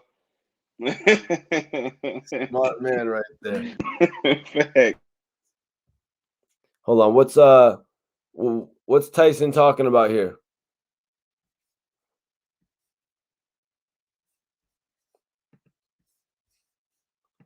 Shit looks like a pair of lungs. Yeah, the shit is lit, man. I can't wait to smoke that Gary Payton, to be 100% honest with you. All right, there we go. We got Twiz back right here. Twiz, Yeah, I don't know what happened. yeah, what's Tyson Garcia referring to here? It must have been when I was out. He's black and affiliated. That would make it hard for him. Basically, Tyson is just talking about the lifestyle that he was in and how these judges are pretty much they got like a they already got like an image of you, like, oh, this guy's a part of this. He affiliated with this gang, he affiliated with these people. These guys are nothing but bad business. So that's what I get out of Tyson comment right there. All It right, so had Twiz, I wanted to go over this with you. So I'm looking at a picture right now of Fat Trel's jail cell, right? hmm I'm looking at a video or a picture, and it looks like he has some lemon mix in there. He's yeah, got they he's got lemonade mix. facts. And I know how it is. Like I know, like our Philly jails and all that. It's called flavor. You get like you get all the Kool-Aid packs and all of that type of stuff. You know what I'm saying? You get all the snacks, whether it's tasty cakes, whatever, like cinnamon buns, all that type of stuff. Twix. You can order all that stuff off commissary. Okay, it looks like he's got all the things. He looks like he's got those crackers in there. It looks like he's got his it looks like he's even got some garlic powder in there, Twiz. Yeah, well, it's different in different jails. So you know what I'm saying? Like most of the time, like in Philly jails, like you could even get your hands on like green peppers and stuff like that and loaves of bread, what you can get from like the kitchen and things of that nature. But like I know when I was going through there, we ain't had no garlic powder or nothing like that. All the seasoning came from the soup package, which are the oodles and noodles. What about the fact that he's wearing a pair of Cartier frames? Yeah, he is a lab. You know what I'm talking about? He a celebrity. You get the green light. You know what I'm saying? Like on State Road, like people wasn't walking around with shotties on their face, but you knew people that was getting money, people coming through with Louis shoes and stuff like that. You was strictly wearing all blues on State Road. You know what I mean? But at the end of the day, your commissary, some people had like 6 commissary boxes to the point where they gotta put commissary boxes in some of their homie cells because they all won't fit in their cell. Wow. Yeah, So but celebrities get the red carpet rolled out to them from the inmates and the COs. is he walking like say, I mean, with all this stuff in his cell, is Fat Trel, in your opinion, ever walking to chow, or is he skipping chow? It depends what kind of jail you in. Like if you in a maximum security block, then you can't leave off your block for child. But like you know what I'm saying, on State Road, I was in a jail called House of Corrections, but that jail is closed now. But it don't matter how much commissary you got, people will always go to the yard and chow because you will be bumping into your homies because you leaving off of the block and going to a whole different section of the jail. It's like going to like lunch in school basically. You'd be Right. like, damn, oh yeah, you going here, you just got in here, you can talk to your peoples. You can say So what's up to people. You want to. exactly. People even be putting in six slips just to be going to the nurse just to get off of the block, just to get So, that movement. my question, Twiz, is: would you see somebody like Fat Trel walking to the chow line with his Cartier frames on, or do you leave those back in the cell? He would probably be walking with them still. People be kissing their ass in them Johns. Like when I was in the creek, I was in the creek with Meek Mills, like during the Flamer days, and people was kissing his ass, bro. He was walking through the jail. This was back around the time when he was with T.I. and he had missed the powerhouse and everything. People was in there like what you call it? When you shocked that you see a celebrity or something and he wasn't even super, super big yet, but people was like, damn, that's Meek right there, bro. Back when Meek had the braids and all of that. That's So what's yeah, up. they get to do what they want most, what I'm saying, most of the time.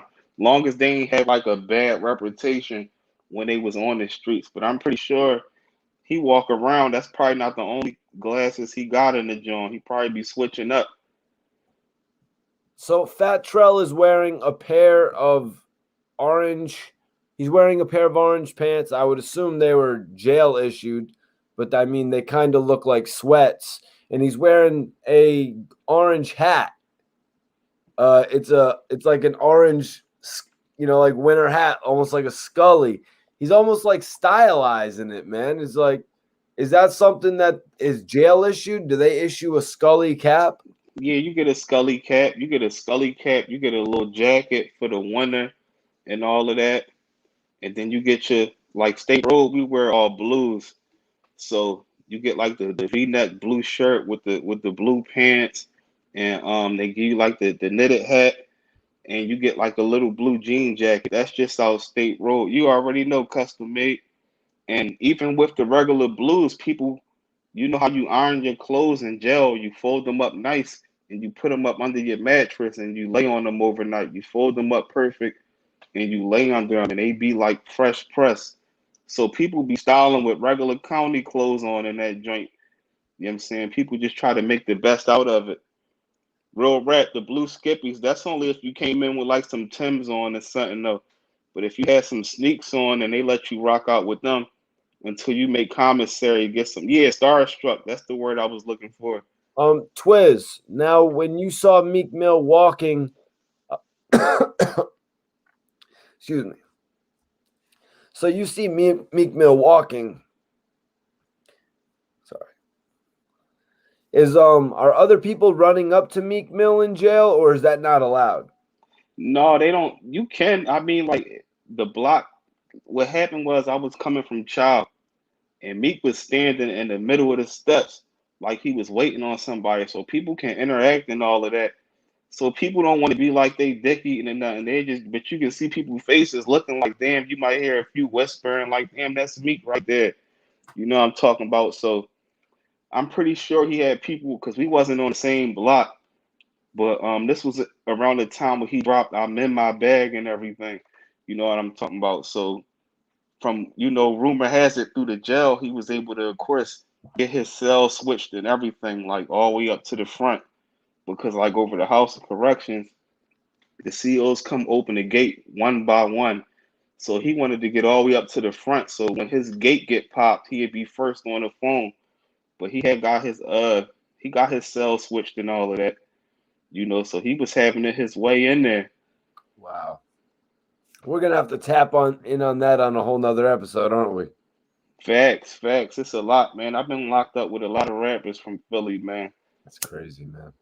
Yeah, we had to discuss this whole Fat Trel thing a little bit, because I think it's major. Fat Trel potentially coming home on time served. I think he's one of the best artists, to be honest, best new emerging artists back then. I watched him come Facts. I watched him come up alongside Chief Keef, get the deal with Master P, bridge that to a deal with Rick Ross. So I'm definitely eager to see him get back out.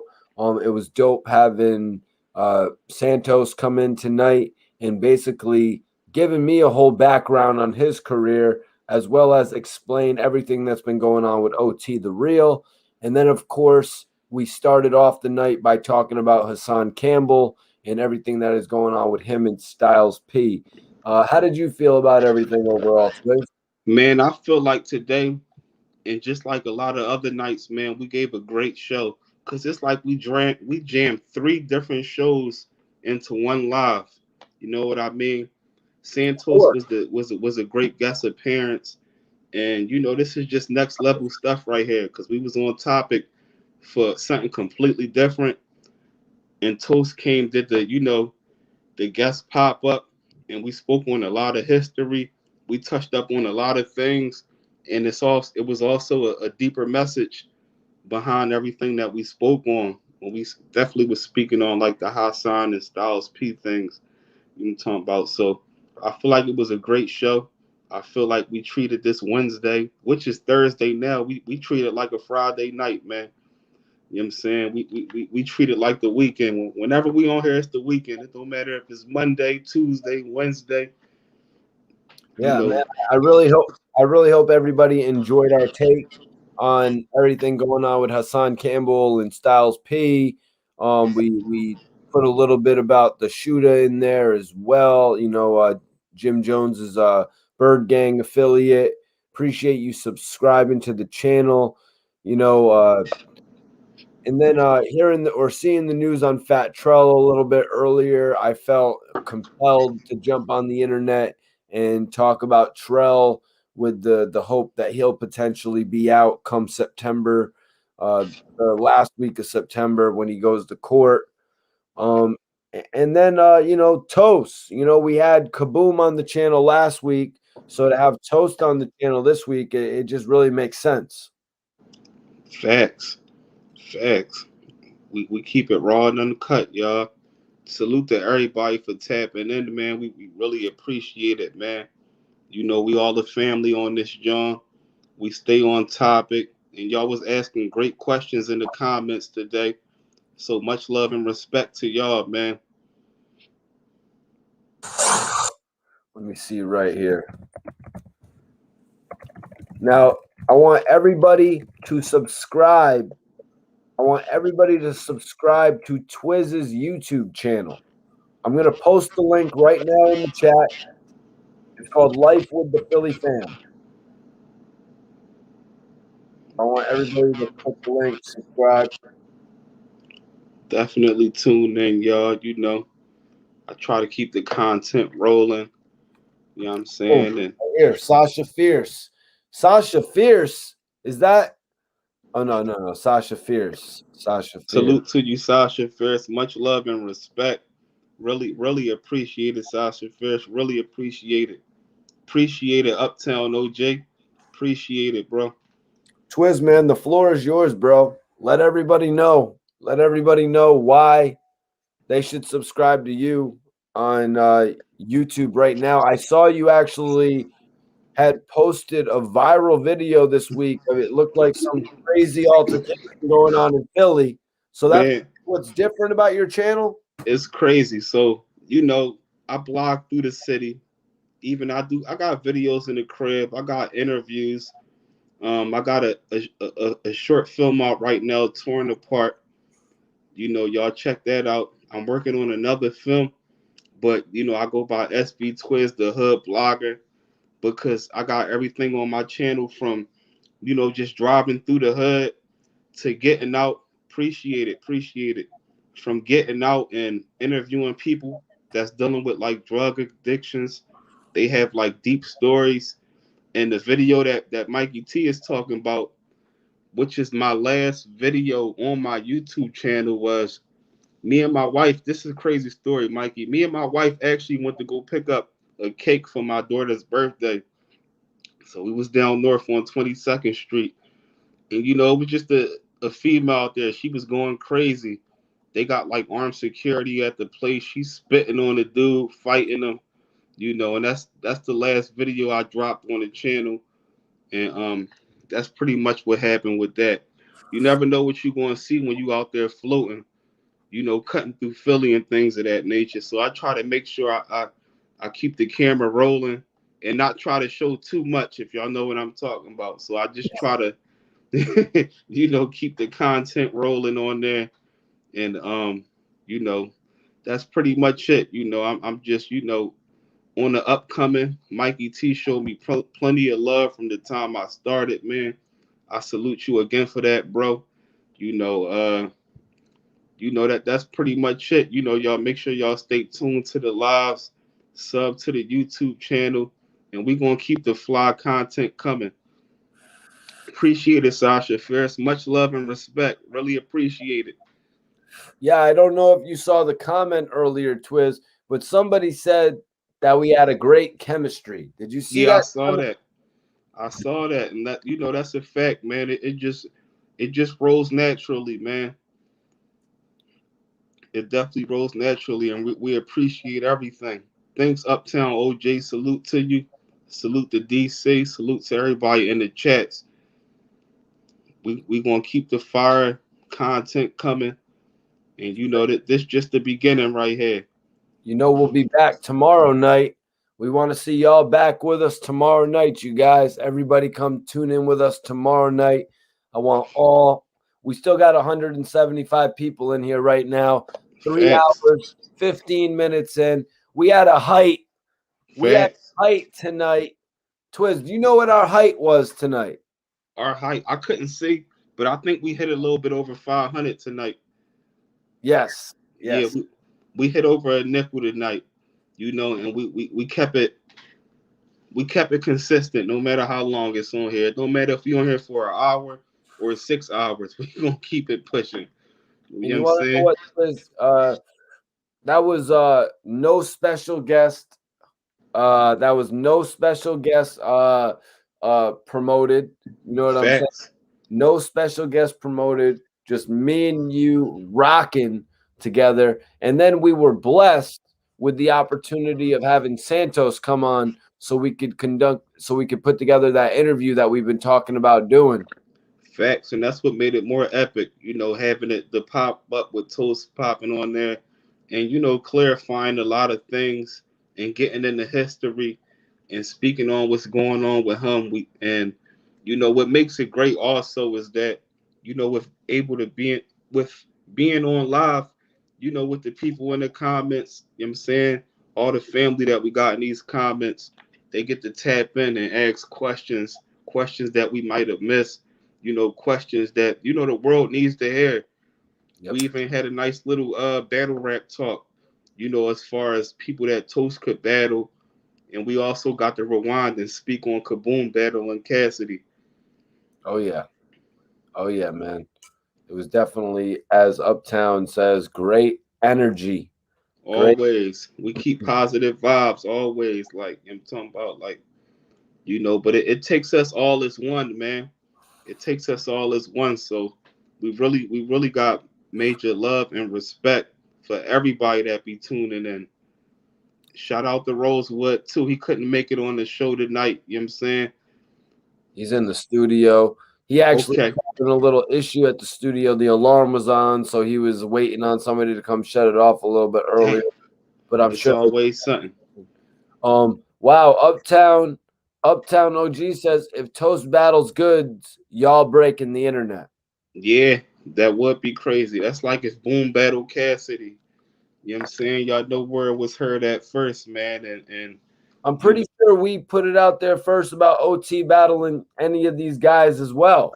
definitely, Wasn't it? definitely. We spoke on OT and Boom battling. Yeah. And if he was stepping the ring with Boom, Yep. And then the next day, Kaboom actually jumped on on the line with Battle Academy, because that's where I should believe it should happen, man. Uh, Now you're saying Cicero is battling for Battle Academy? yeah, he battled on Battle Academy. He battled on a couple other ones, but Boom and Cicero definitely shots at first. You already. Boom battled.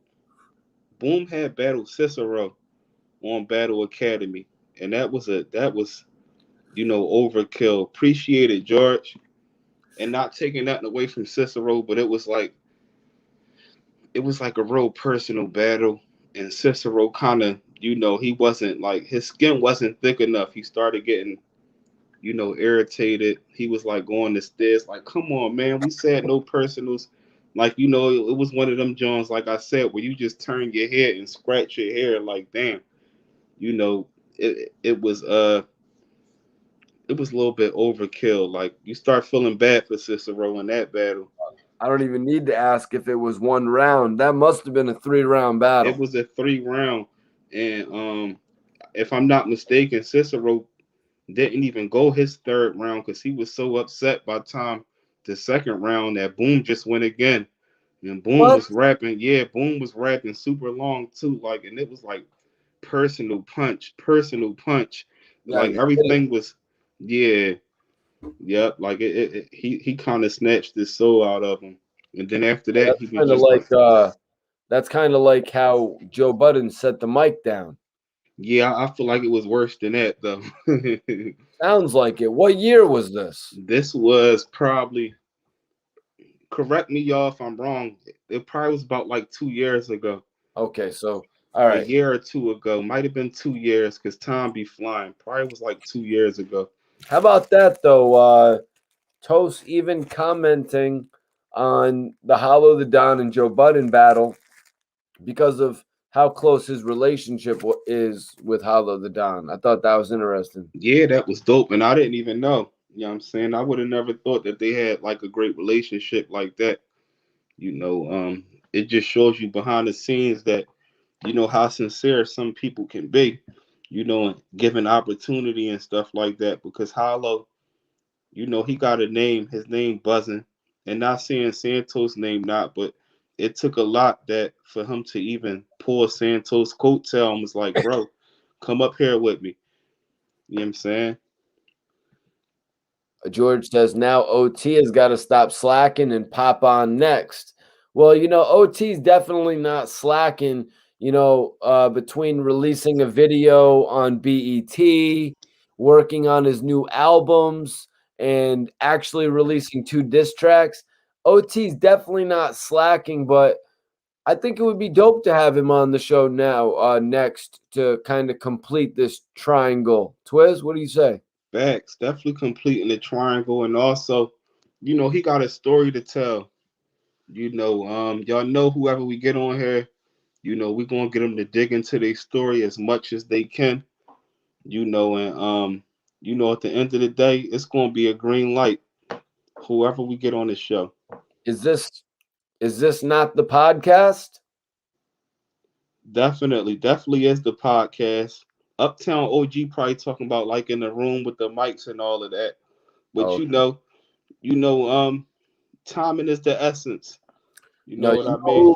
you know who we need to get on our podcast? Who that? Dark Low. Dark Low needs to join this and make this a trifecta of a podcast right here, man. Yeah, that joint would be heavy. It would be a heavy joint, and we can definitely make it happen, for sure, for sure. Mikey T, salute, salute. Yeah, it'd probably be dope to even go over a lot of those Philly topics with Dark Low. Facts. There's so many topics we can. There's so many topics that we can go for days. That's why this is like the never ending story, because we can always make something out of nothing. That's how we carry it. Appreciate you for tapping in, Nicole. Appreciate Appreciate it, cool salute. Appreciate the Appreciate love. everybody. Appreciate everybody for tapping in tonight. We're gonna stay on for another second and take final questions. So everybody, don't go logging out right now.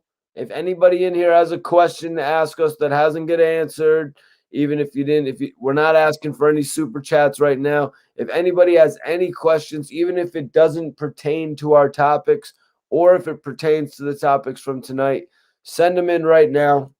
Everybody ask your final questions. Major salute, Chemo. Appreciate you for tapping in, man. Major salute. Hope everybody had a great night, y'all. Shit, If man. y'all We probably was better than the Fast 9 tonight. Facts. Some people was like, yo, I was fitting to go see Fast 9 tonight, but I just tapped in with Mikey T and Twiz. Obama Runts, haven't really heard of it yet, to be honest with you. But I'm happy that the Gary Payton's around, man. Yeah, that thing looks special. Oh, here we go. Here we go. We have final questions right now, everybody.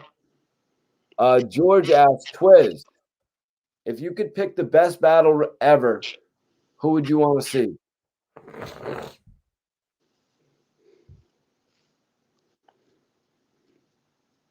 That's a hard question. I can tell you one battle that I would like to see, and this is Philly. This is Philly wise. I would like to see Ness and Cassidy battle. Yeah, I would like to see Ness and Cassidy battle. I feel like Ness is he's like underrated for this battle rap shit. Salute H-Town. H-Town, what up, baby? Okay. And Nicole said, yo, shout out Mikey T and Twiz. Y'all only want to see Santos versus Goods, no one else. Well, I didn't say that. Yeah, Toast was speaking on it basically. It's a lot of battles that I would like to see. You know, it depends on what kind of battle and what's the settings. Like a lot of battle rappers that I would like to see. I come from a different era, so I like more of the small room.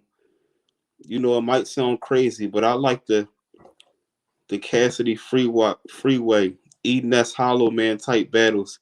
So I would love to see like a Styles versus Beans face to face. You know what I'm talking about, where they just, you know, small room delivering bars. Yeah, no, I would definitely like to see Toast compete in a few different battles, especially after talking to him tonight. Not just Goods, you know what I mean? But he had mentioned other top tier battles. That's why when I saw that Goods comment in the chat, I was like, it's interesting because he mentioned Murder Mook. You know what I mean? We were talking about him and Pat Stay. Those were a couple interesting battles to hear about him possibly competing in. Facts. What did he say? He said he could take Rum Nitty. He said Yeah. K-Train would be the hardest battle. Yeah. I would like to see a aggressive Mook versus Cassidy battle. They couldn't be on a buddy time. It would have to be back to the original era where they had words for each other. They would have to have that kind of energy. It couldn't be too much buddy with that battle. And on another note, if anybody knows anybody that wants to set Twiz and myself up with a podcast, you know we're open. We're all ears, man. Definitely. Uptown says Twiz hip. Twiz hip. Appreciate it, Uptown OG. Appreciate it. You already know how we carry it. Much love. Yo, honestly, I got respect for the guys from Canada that battle rap. Like I watched Sharon battle rap, man, and yo, you know, he turned that whole, how they could get funny. They can get funny and shit. He turned that whole shit around, and Sharon was vicious. Facts. They talented over there. Pool Black, what up, bro? Rowdy Rebel versus whoever wants it. What's your take, Jamie Turner says that. That would be good. You know what I'm saying? You know what I'm saying? I will also it's a lot of rappers that's involved with battle rap and that's not involved with battle rap that it would be a great show. Like, let me ask y'all this. What was the worst battle that y'all ever saw in battle rap history? I already got my answer for that. The worst battle rap that y'all ever saw in battle rap history. All right, so the worst battle that I ever saw, would have had to have been the battle on Making the Band. Do those count? You talking about with Ness and Mills? No, I'm talking about with Babs and Mysterious. Oh, okay. Does that count? It counts. It counts. It's a battle. It don't gotta be like a new URL battle. The worst battle that you ever saw. Period. But no, I mean the Fred and Ness, but it was all chopped up. You know what I mean? Yeah. The video editing was really chopped up to the point where it's like they'd go to Fred, and Fred was like, and then I'm gonna shoot at you, and you don't know what to do. And then they go to Fred, and then they go to Chopper, and Chopper's like, I'm gonna show you, I'm gonna dance like the Macarena. It's like, what? Well, like, what is even going on here? Facts. the the worst battle rap I saw in history was, and it was a one-sided bad battle rap, and that was Keith Murray and Fredro Starr. Keith Oh, Murray was horrible on that joint, and he's a legend, but Keith Murray was like, Fredro Starr knew he had that joint. Like, Fredro yeah. Starr, like, oh, he rapping like this.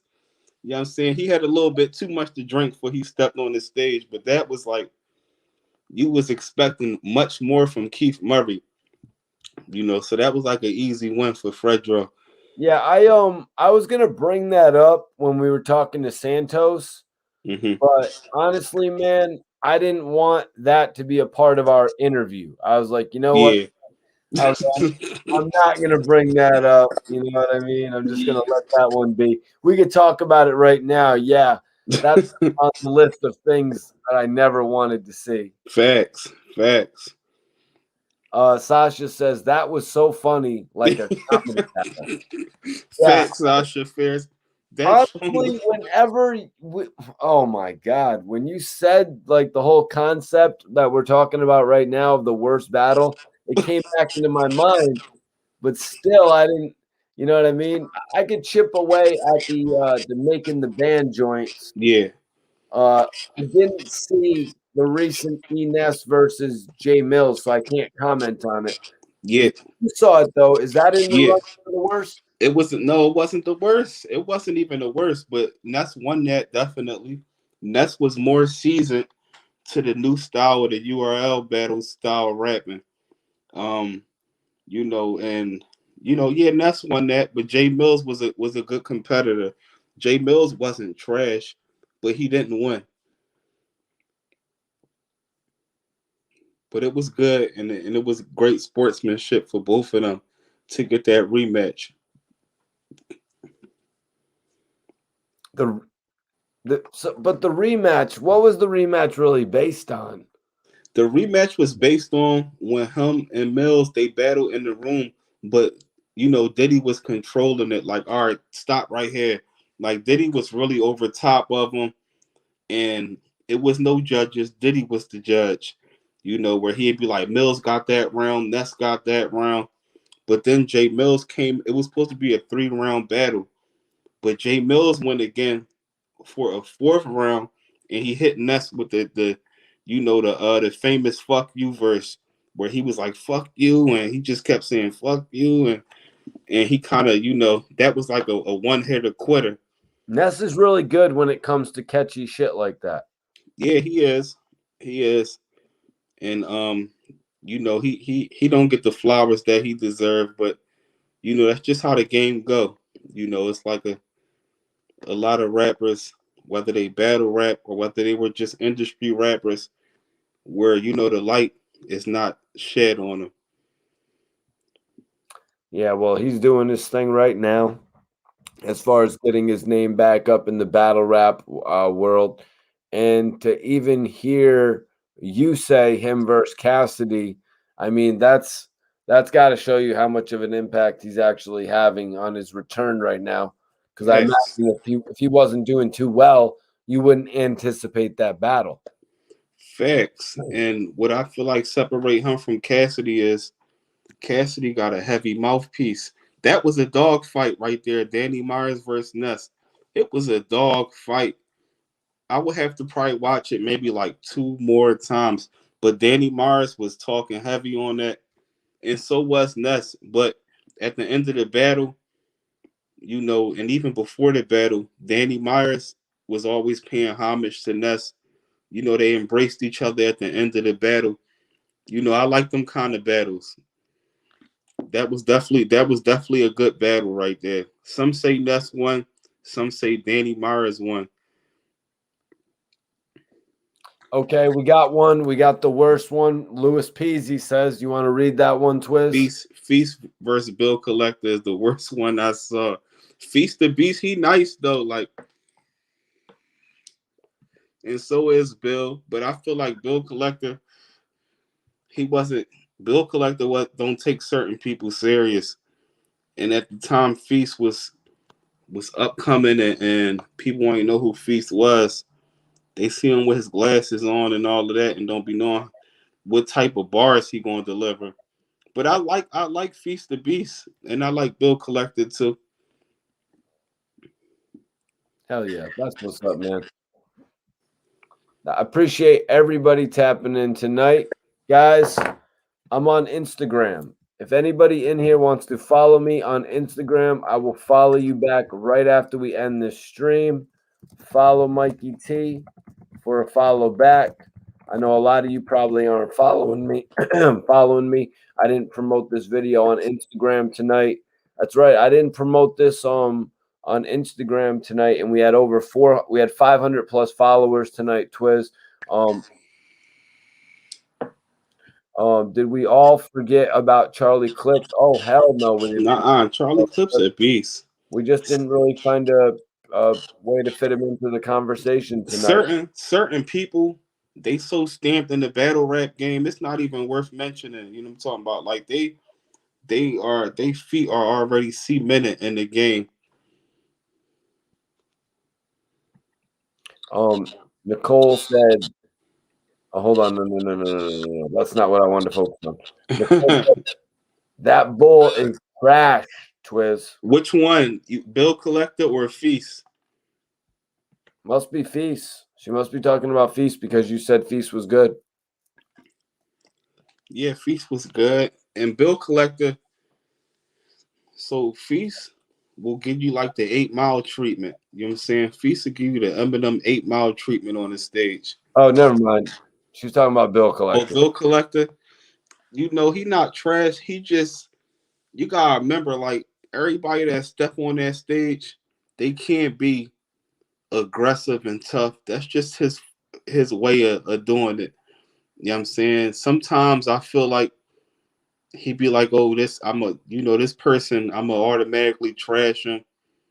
But he definitely have a lot of moments on the stage. He have a lot of moments, and he knows how to control the crowd. And for this day and time of battling, those are two of the major factors right there. He got like a lot of character to him, and you got to remember issues that he had in the past. He bounced back from them. Damn, I give it up to Twiz, man. He's keeping it real. But yeah, appreciate everybody for tapping in tonight. It was a hell of a live. We're gonna get going. Definitely. We're gonna get going. I want everybody, as I said, follow me on the gram. I'm gonna pin it up right now. So everybody that's on Instagram, follow me because I do different things on the gram, like go live and listen to music because we can't actually listen to music on here. Facts. Here we just really give our commentary. We give our thoughts. We give facts that support our thoughts. You know what I'm saying? Facts. And we use it as a platform to interview people. Facts. Anything you want to say before we get up out of here, Trish? Nothing, at the end of the day, like I said before, stay tuned in. I'm talking about sub to my channel. And you know, at the end of the day, the sky's the limit. Any of y'all out there want to network, it's a possibility. We can make it happen. Appreciate it. Definitely appreciate the love. And you know, like I This always say, it's was only right one way here. from here, and that's up. That's right. Uptown OG says this was right on time tonight. That's what you said too, Twiz, didn't you, earlier today?